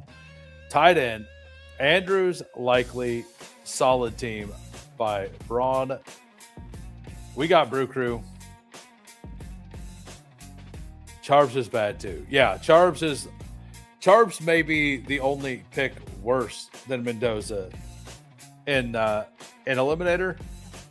How we doing, Fantasy Football Garage? We got a 2.583 here. We got Drake May, Baker Mayfield. Running backs, Travis, DeAndre Swift, Tony Pollard, Rashad White, Tank Bigsby. Wide receivers, JSN, Marv, Pittman, Jaden Higgins, Darnell Mooney, Malik Washington, Ted Hurst, Pat Bryant. That's well built. Like, I really like both of these picks. And then Bowers, Goddard, or both of those rooms. Bowers, Goddard, Strange. I think this is the best team I've seen drafted of the 4 I've looked at. Then we got Air Jeff. Yeah, it is probably the only one worse than Mendoza.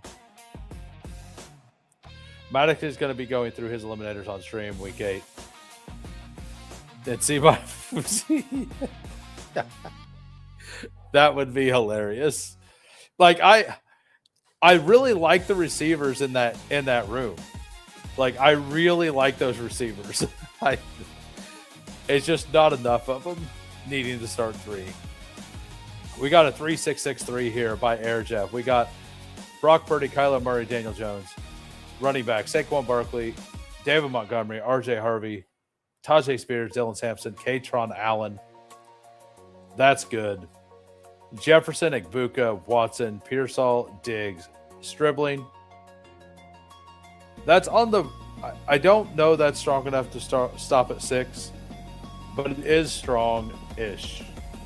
And then Tyler Warren, Gunnar Helm, Tonjes. Like, Tonjes should have just been another receiver in my eyes. Tonjes or Helm, one of them. Like, one of them just being a receiver, I think, makes this quite a bit better. Since Tyler Warren has week 13 bye, I think you can, like, kind of push it at that position with just 2. When you're weak, like, I don't know, maybe you don't think that wide receiver room's weak. I love the top 3, and I like the name, like these 2 names underneath it. But also with the double stack, that leaves you only 4 possible receivers for week 8 as well.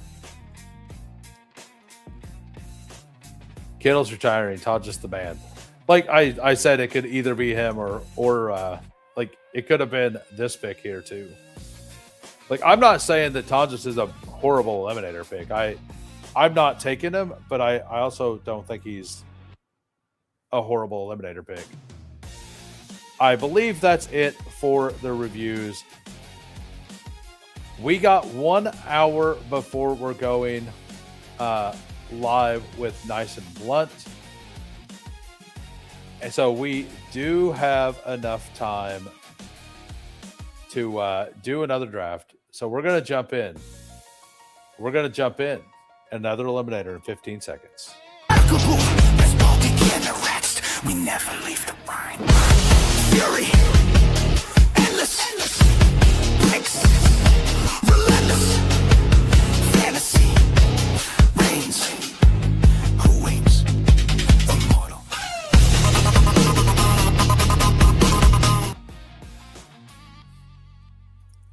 All right, waiting on 6.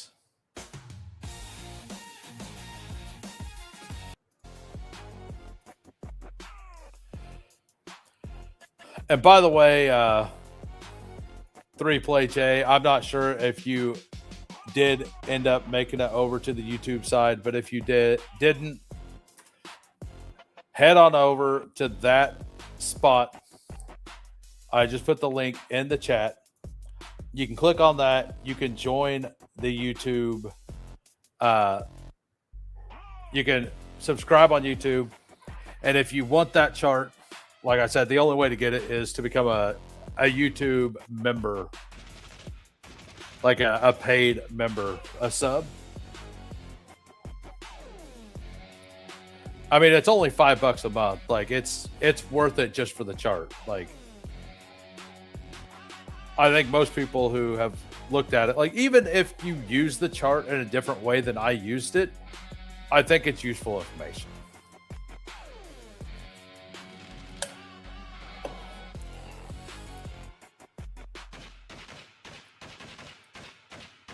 And also, alongside that, if you are a paid YouTube member, I put out ranks every Monday or Tuesday, and I try to get DK, Underdog, and Eliminator all separated.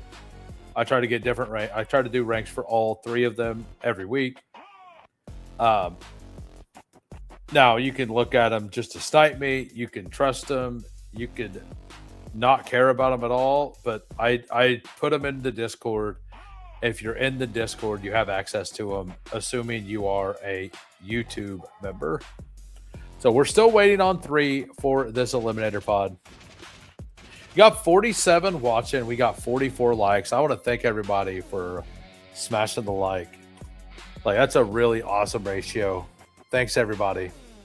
And if you're new to the channel and you enjoy the content, go ahead and hit that sub. We're trying to get to 1,000 before NFL kickoff. And if we do, we're going to do a 24-hour live stream. So this is an eliminator. I've seen a couple people just pop in. We are waiting for 3. Who has questions? Like somebody asked earlier about basic eliminator strategy stuff, right? So you don't want to overstack bye weeks. Like stacking is less important, but it doesn't make it bad. And you don't want to overstack because that makes your bye weeks really thin. Who has questions? We got the 112. We got Air Jeff at the 11. We got Brew Crew at the 10. We got Game Tide at the 6. Kate at the 5. Texas for 82 at the 3. We got Jiri at the 2. Good luck, everybody. By the way, if you guys aren't subbed to Jiri, if you're not subbed to Fantasy Football Garage, you're not subbed to Nice and Blunt, give all of them follows. All of them have great channels. I have been on all of their channels. They're all good people. All really fun to stream with. I mean, Jiri likes Kate Otten a little too much. But other than that, at least he likes AJ Barner more. Like, I think AJ Barner is like clearly underpriced right now. Please. Yeah, it really is. See you, Vapor. Thanks for popping in. Like, it really, really is. Also, Best Ball on Call also has a channel.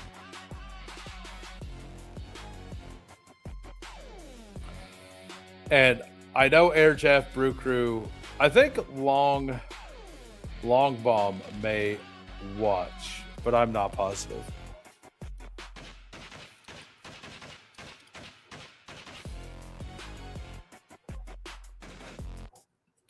I think an eliminator, drafting in the middle, you can get away with taking heavy wide receiver builds pretty easily. But on the ends, you can't really do that as well. I think if you're on the ends, you kind of need to force like a double anchor of some sort. And by double anchor, I mean in the first 2 rounds, right? Like, I think you need to make sure to get 2. So it's just kind of something that I think you need to do. So, I mean, we'll do this all day. Yeah, we'll take Derrick Henry, James Cook all day. In the middle, you can miss every single bill by 1 pick for 9 straight rounds. You can do that too.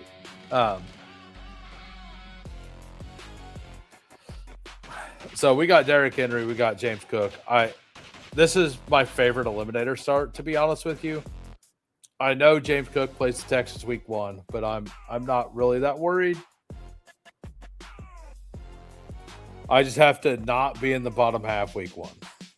Have to not be in the bottom half. What's up, Victor? How we doing? Thanks for popping in.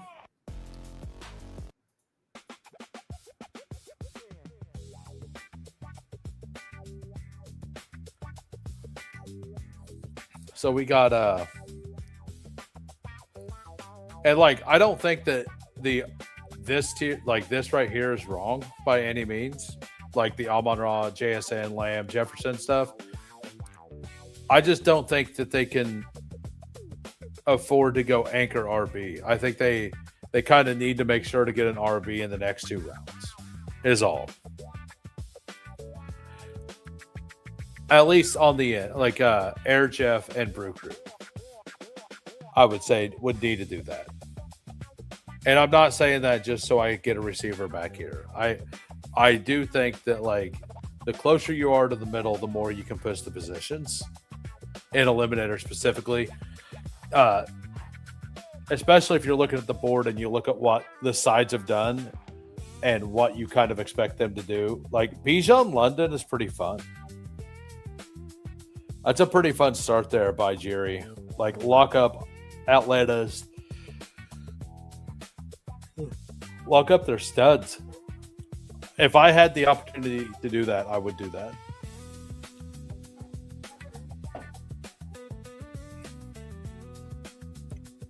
I would do that for sure. I don't know if that was a common thing I could do, if I would do it every time, but I definitely do it a bit. Taking Zay. I mean, go ahead. If Zay's there, he's an awesome pick for you. So I already got my Raven. I mean, I'd probably take Zay as well if he fell to me, but Zay's an awesome pick in Eliminator. So I've done this start twice. And I think I've taken David Montgomery on both of them. Maybe I do it again. Maybe I don't. Yeah, that's Jerry. Jerry football. Nico versus the Ravens feels like a fun matchup too. So Montgomery goes there. Like I'm going to get one of these two. That's pretty fun.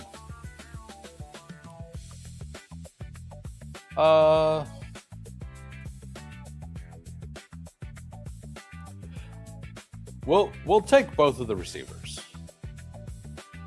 We got our double anchor here. We'll take both of these receivers. Build out a little different than we did last time. I really like Olave this year. I'm not worried about him missing time or anything. Maybe I should be. But yeah.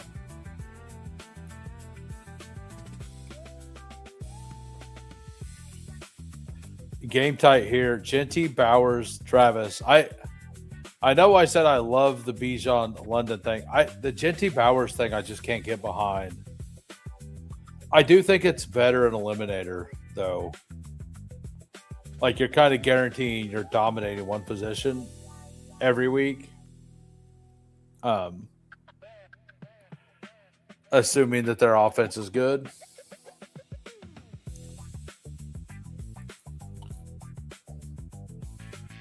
And like I was saying to start, overstacking in Eliminator is definitely worse.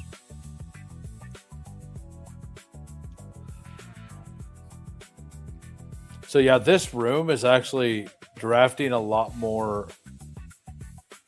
I guess Tootin and Swift going at 42-43 changes the fact that I was going to say they're not pulling up RBs as much. That is their ADP in Eliminator, though, I believe, right? No, his ADP is 51 and Swift is 42. So Swift's is there, but Tootin's is not. But it is definitely before he would have picked again. That's fine. I do like the Raiders matchup week 1.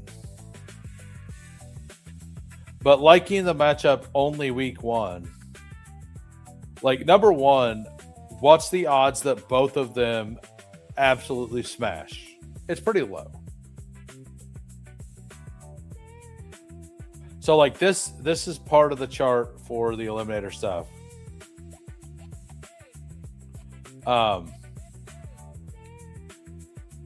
But yeah, they play Miami, and then Chargers, then New Orleans, then KC, then New England, Buffalo. So, like, they have a decent early schedule. Like, I'm not going to lie. But I don't want both of them. I just don't think both of them is the right move for that offense. That's just where I'm at. What's up, Oh Remy? I mean, BTJ goes in round 6. That's just where his ADP is. And it's such a crowded situation. There's no certainty at all. So I don't know what to do there. I just take 5 to 6% of all of them. Honestly, that's just what I do. I mean, I know I have Tate ranked ahead.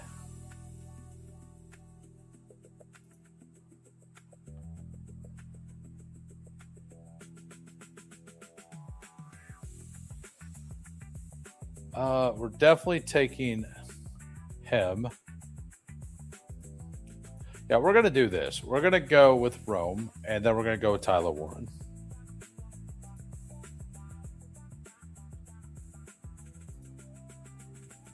Why are you asking, or why are you saying nobody likes BTJ, or asking? Why are you asking this, sir? Is it because he was going way earlier last year, and he's not going early at all this year? Is that why you're asking?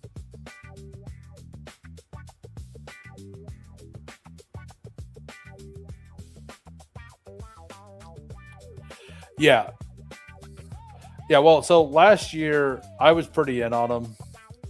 But so the reason I'm not like super head over heels with BTJ is because of Trevor Lawrence. Trevor Lawrence has never proven that he can throw the ball outside the numbers. He was really good down the stretch last year, but that was because he started throwing all the short intermediate stuff. And he can do deep over the middle just fine, but outside the numbers where BTJ played most of his snaps, he's not very effective.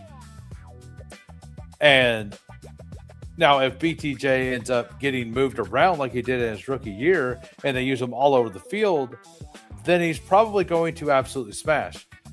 But they have Parker Washington, who does the inside stuff.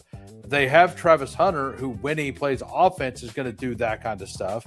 And BTJ and Jacoby Myers are kind of the outside guys. And I personally just don't like the outside wide receivers in a Trevor Lawrence offense. That's where I'm at with it. I love Brian Thomas as a prospect. I think that if Lawrence figures out how to throw outside the numbers pretty well this year, like if he elevates his game again, Brian Thomas could be one of the best picks on the board. But Brian Thomas also has never been effective with Trevor Lawrence. It's only been with Mac Jones. So, like, there are reasons to be concerned about Brian Thomas this year. I still prefer him to Parker Washington because I believe in his talent more than Parker's. But I also know that Parker's game fits what Trevor Lawrence does better. I'm just kind of I'm waiting to see what we hear in training camp about Travis Hunter and how much he's going to play on offense and defense and all that stuff. I'm just taking some Parker. I don't think he's a bad pick. I don't think he's a great pick. I think he's just an okay pick at ADP.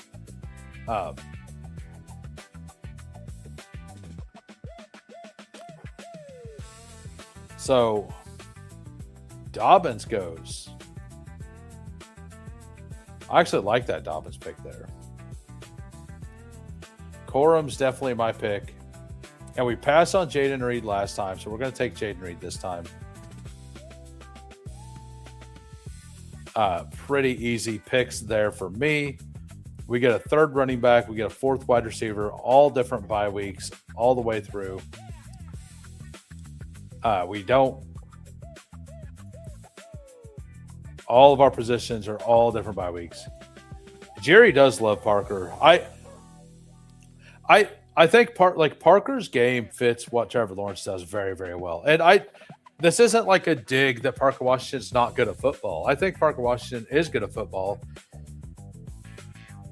I just think that Travis Hunter, if Gladstone decides that he's just going to play because they spent the second overall pick and they traded up for him, and it was a Liam Cohen plus Gladstone move to do that, Parker Washington's the one that gets relegated in that situation. And we heard recently that Hunter may see 60% snaps on offense. I wasn't ever expecting to hear that. I was expecting to hear that he would be like 30 to 40%, maybe. If he gets 60% snaps on offense, that's really not good for either Parker or Jacoby Myers. I think Brian Thomas Jr.'s role is the safest because he's the only person who kind of does the thing that they had him doing last year, even though that's not what he was awesome at the year before.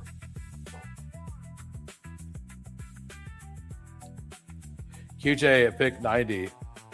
Those are rookie numbers.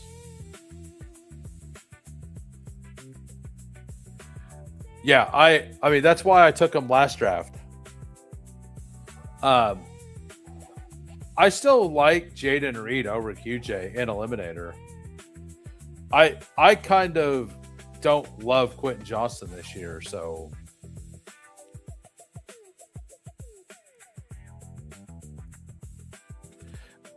yeah, I think Parker Washington. I think Jacoby Myers is the best pick of the three. We got three pieces. Now, Jacoby definitely, he's the only one that doesn't have the break the slate upside, but yeah. Yeah, week 11 is awful for buys. It is really bad. Looks like you just got learned, didn't you? You just got learned, didn't you, Air Jeff? You getting learned today, boy.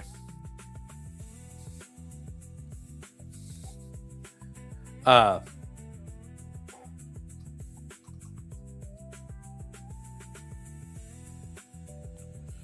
think the World Cup game's going on right now or something, right?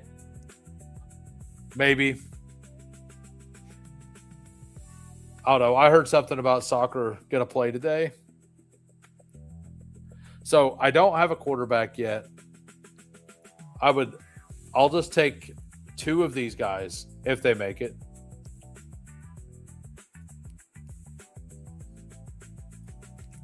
We're just going to rip in two quarterbacks. Stacked, unstacked, doesn't matter.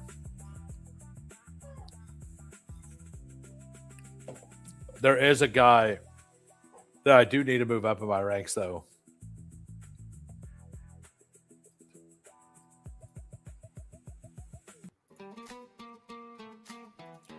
And it is a guy who hasn't went yet.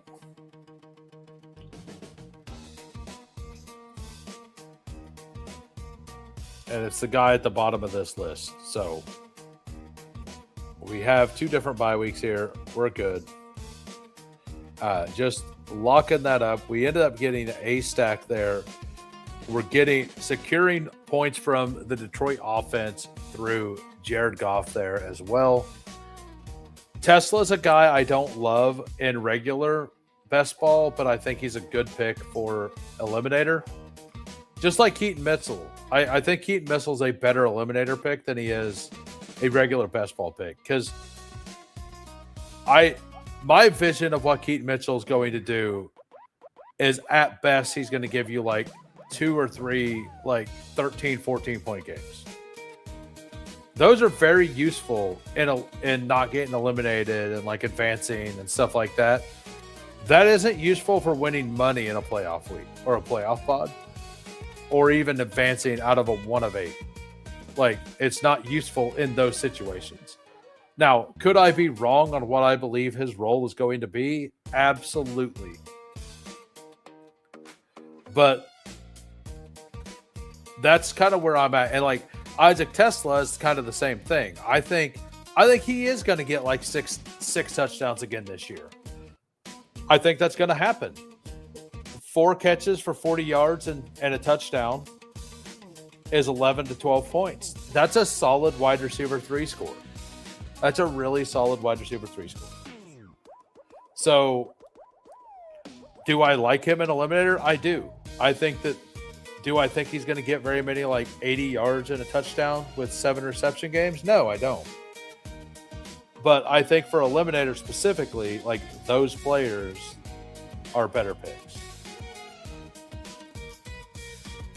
10 TDs. I mean, Tesla, like the way Tesla could burn somebody is a 55-yard, 2 touchdown, 5 catch game, right? Which would end up being 22 points, right? If my quick math is right. No, it'd be 19 and a half points. Yeah, it'd be 19 and a half points. Which is a good game. Now, I don't think he's going to get that. I don't think that if he gets 10 touchdowns, he will have a multi-touchdown game. And Tesla is live to do a multi-touchdown game.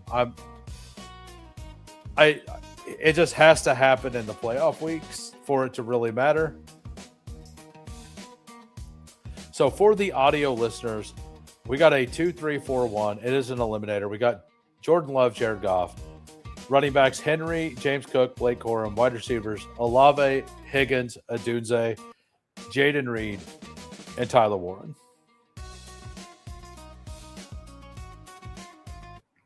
I mean, I love these people up top.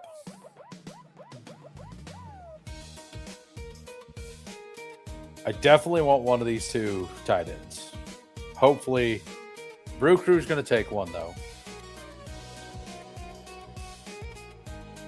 He did not. So I can stop at 2. So we're going to go. That's not what I wanted. I went to click dimes.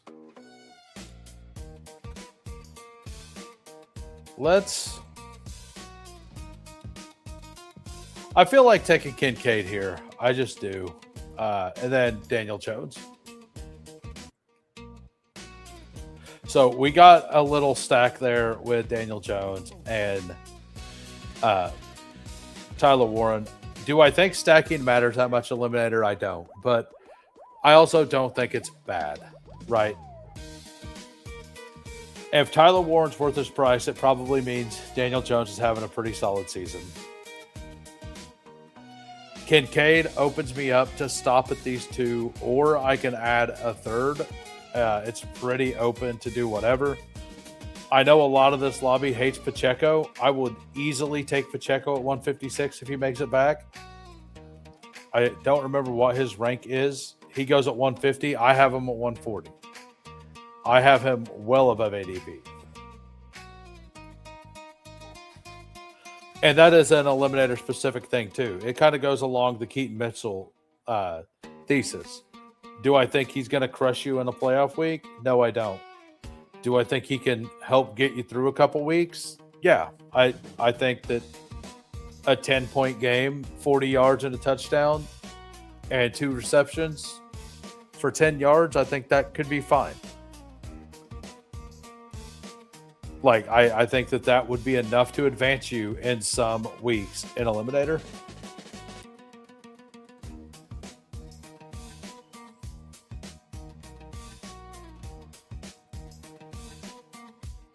Yeah. I mean,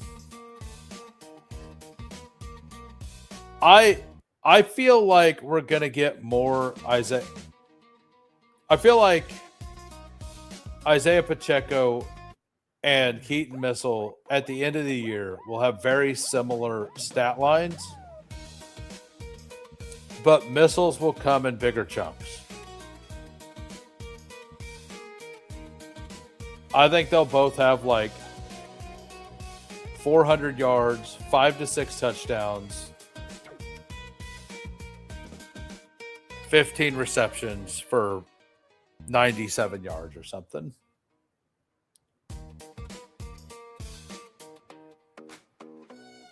So that's where I'm at with it.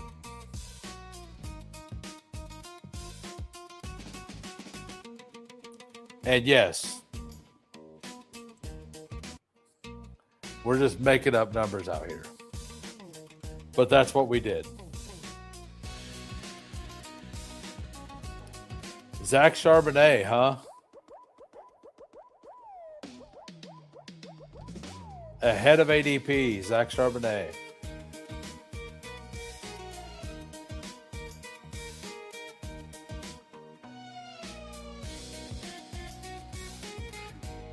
Yeah, like that's the thing. It's like I don't see why he's so much cheaper. So I took Sean Tucker at the very end last time, but I think I'm gonna like fill out my wide receiver room here. I don't take Omar Cooper very often on Eliminator. We're gonna take Flournoy, and then we're gonna take Cooper. And you know what that means. We took Cooper second for this.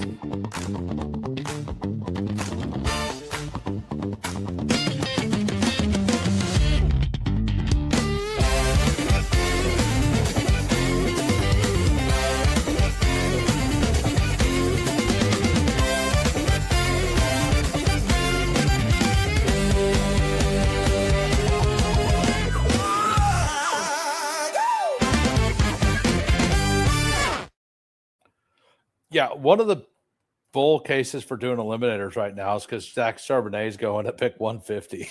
like sign me up. Sign me up. Earlier, Tyreek Hill was going that early too.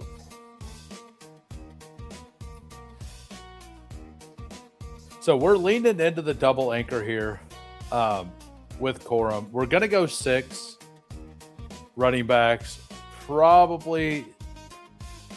Yeah, we're going to go 3, 6, 7, 2 is what we'll end up with here.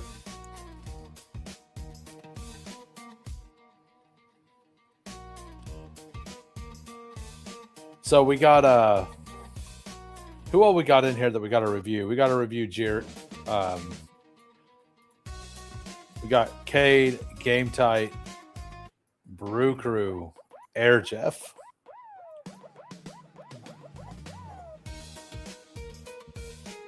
That's what we got.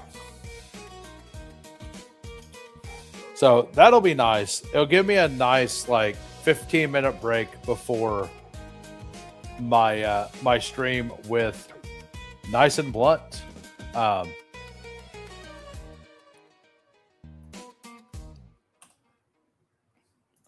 I will be dropping that link after the reviews. I'll be dropping the link to the Nice and Blunt stream in the chat.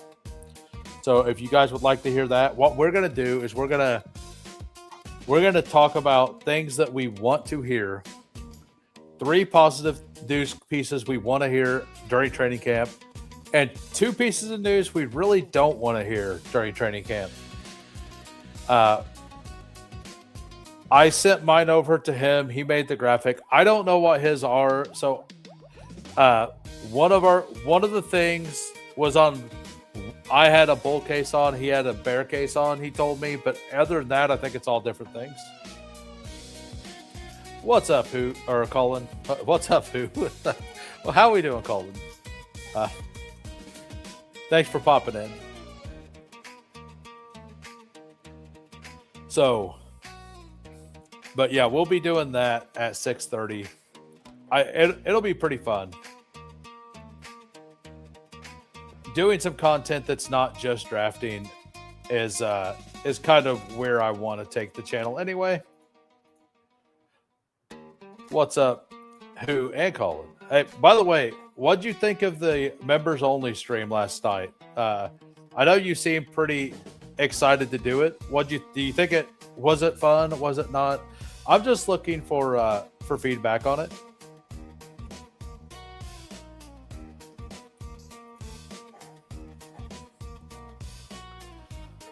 I mean, this is pretty fun.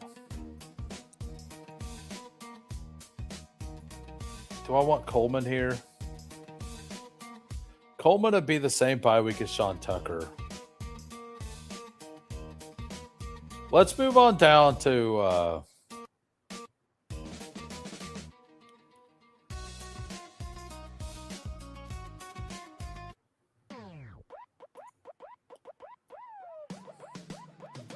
let's do Jaden Blue. Let's just take him, see what it was. Nice. I'm glad.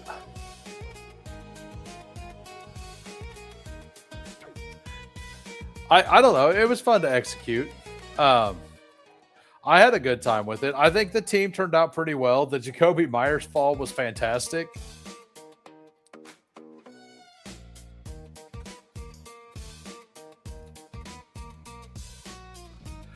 What did I miss? Been in the infant trenches. I assume I haven't missed much news. That one's so training camp opens up in 4 days for the very first team, like rookies only, open up in 4 days. So there hasn't been much news for like 2 weeks. So you're good. Oh, I'm glad everybody enjoyed it. And like I said, as long as our member count stays up, I'm going to keep doing those. Yeah, we're going to name it. I'm sure I'll figure something out. Or Nice and Blunt will. It's not easy when you have people like me that space out. Well, right. Well, that's part of that's the chaos part of the draft, right? That's the chaos part. Good Lord, I've been boxed out of QB. Good Lord. You sure have. It looks like a Kirk Cousins team, sir. Gotta draft IU.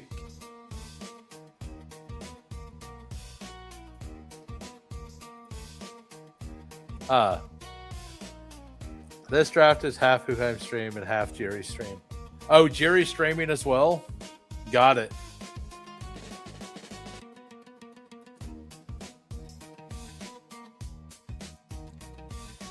I thought he just happened to be in here.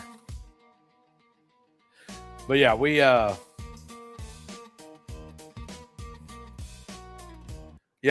Kirk Cousins, there he is, the savior. The guy nobody else wants to take. So, I mean, this wide receiver room is pretty fun.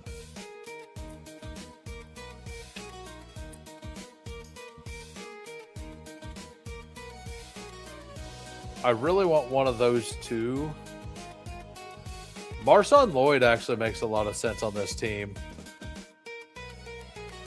I don't take Lloyd a lot, but I think he makes some sense on this team.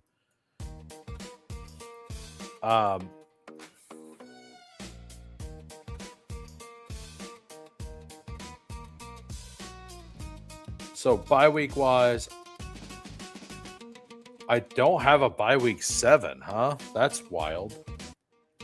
I don't know if I've ever drafted a team without a bye week 7 at wide receiver.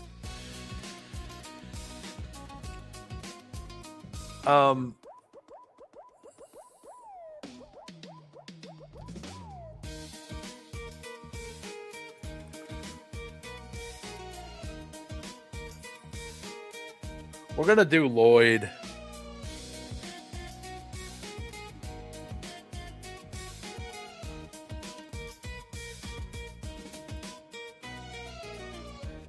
We're just gonna do Jahan Dotson, honestly. I think Dotson's a pretty good pick here.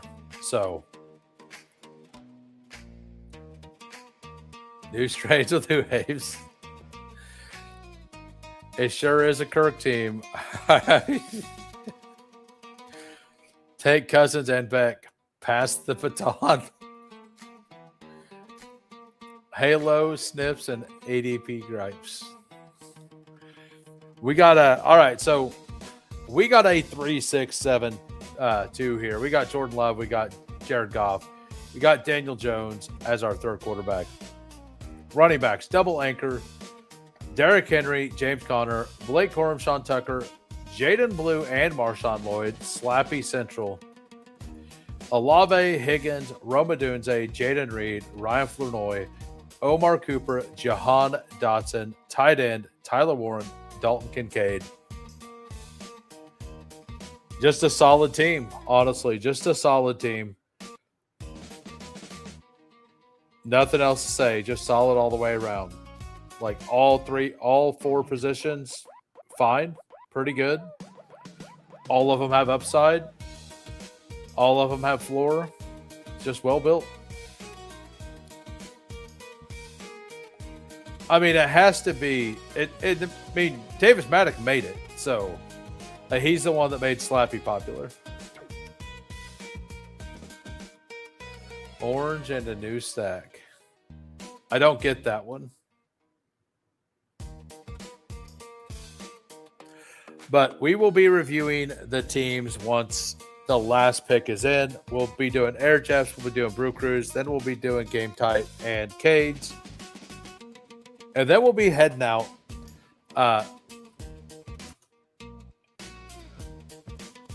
That is the link to the stream with Nice and Blunt in 20 minutes. So I will be putting it in there. If you want to leave now before the reviews, that's fine. The link's there. I'll be putting the link in right before I leave as well. So we got Air Jeff. We got a 3-5-7-3 here. Trevor Lawrence, Kyler Murray, Geno Smith. Very solid. Saquon, Jacobs, and Price, same bye week. Isaiah Pacheco, Alvin Kamara. It is a later bye week. You might be fine. It is bye week 11 as well, which is the week that you're probably going to run into the most double buys.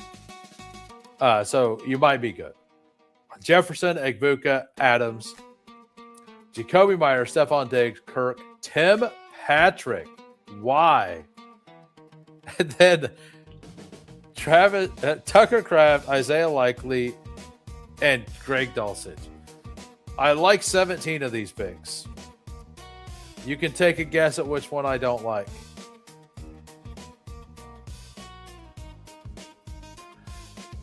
Chiefin fan and the Chiefs fan. Yeah, no, I get it. Second Shadur team today. It feels gross. We got a 4-5-7-2 here. We got Bo Nix, CJ Stroud, Tua, and Shadur. Hampton, Montgomery, Pollard, Dobbins, Harvey. I think the Dobbins Harvey thing is really fun in Eliminator. I'm going to try to do that. That was kind of my goal, actually, on this one. I was hoping to get Dobbins plus Harvey with the start of Derrick Henry plus James Cook, like, because I think doing that and then adding on a late guy like a Katron Allen is like perfect. CeeDee Lamb, Mike Evans, Brian Thomas, Wandale, Jalen Naylor, Tesla, Cooper Kupp. That's a really strong wide receiver room for Eliminator. Strange and Goddard, solid team. Like, I don't think you really lost anything attacking on the fourth quarterback on this team. Everything looked fine. We got Game Tight. We got a 2-6-8-2. Tyler Shutt, Cam Ward. Running backs, Ashton Genty, Travis, DeAndre Swift, and Kyle Monangai. So kind of the same theory. I don't mind it. I think it's a lot of capital spend. but like the Bears are going to be really strong at running back, and you're covered on that bye week already, so you should be good.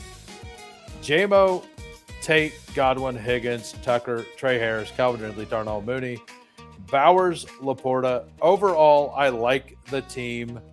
I just don't love the Genty Bowers thing ever.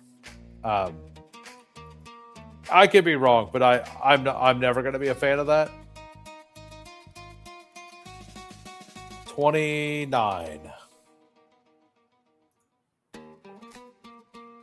He was traded on his rookie deal in his second year, so probably 27. Probably 27 or 28. The thing is, he was never good. He was never good.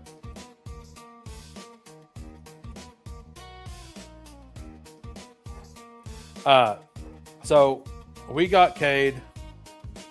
Yeah, I adjusted before it popped up on my end as well. I was like, wait, he did get, yeah. 3573.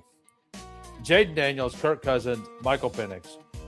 Running backs, Devon Achane, Breece Hall, Bucky Irvin, Keaton Mitchell, Jonah Coleman. Wide receiver, Jamar Chase, Garrett Wilson, Cortland Sutton, Josh Downs, Jordan Addison, Matthew Golden, Khalil Shakir. That's an insanely strong wide receiver room. This team is jacked. I like this team a lot. Ferg, Gadsden, Helm is a very good team. Yeah, well, I mean, I've hated Jerry Jeudy since he was a prospect. He was awful in Denver. And I made one of the biggest bets I ever made was against Kansas City, a Jerry Jeudy bet, to where our defense was pretty dominant then, and I bet him to not hit his he's like 56 yards or something. He hadn't hit that number in like 6 weeks, and his number was really high. And we guarded the slot which he was playing at the time really well. Very first play of the game, he took it 80 yards to the house. So I remember, and I still hate him for it. Like, he sucked the entire year. He sucked it. Like, I think he's a. I saw Kittle did an interview with Kay Adams about a month ago about the Australia Week 1 game. He said he's not looking forward to the plane ride, but he's going to experience it. He literally hadn't hit that number for like 6 straight weeks. And I was like, yeah, he sucks anyway. And he took, like, our defense just, like, let him run straight through the middle of it. Nobody ever got close. Like, anybody could have got a touchdown on that play. It wasn't a Jerry Jeudy play. Like, if it was him making somebody miss, I wouldn't be upset about it. But it was one of those plays that if it was Xavier Restrepo, he would have got 60 yards, you know? Like, that's how bad the play was on our defense for that play. I still remember it to this day. Like, it runs rent-free in my mind. But anyway, I'm going to be over on Nice and Blessed channel. We'll be talking ball for the first, like, 30 to 45 minutes. Then we're going to do a draft. A little bit different pace of a show. We're going to do that every week. I think we're going to bounce channels. We may just do it on his channel. We haven't really ironed it out, but we're definitely going to do drafts together. And we're going to talk ball first. It is in 17 minutes. We will be live over on Nice and Blessed channel. If you're new to this one, you haven't hit smash the sub, go ahead and smash the sub. I'll see you all in 15 minutes. Peace.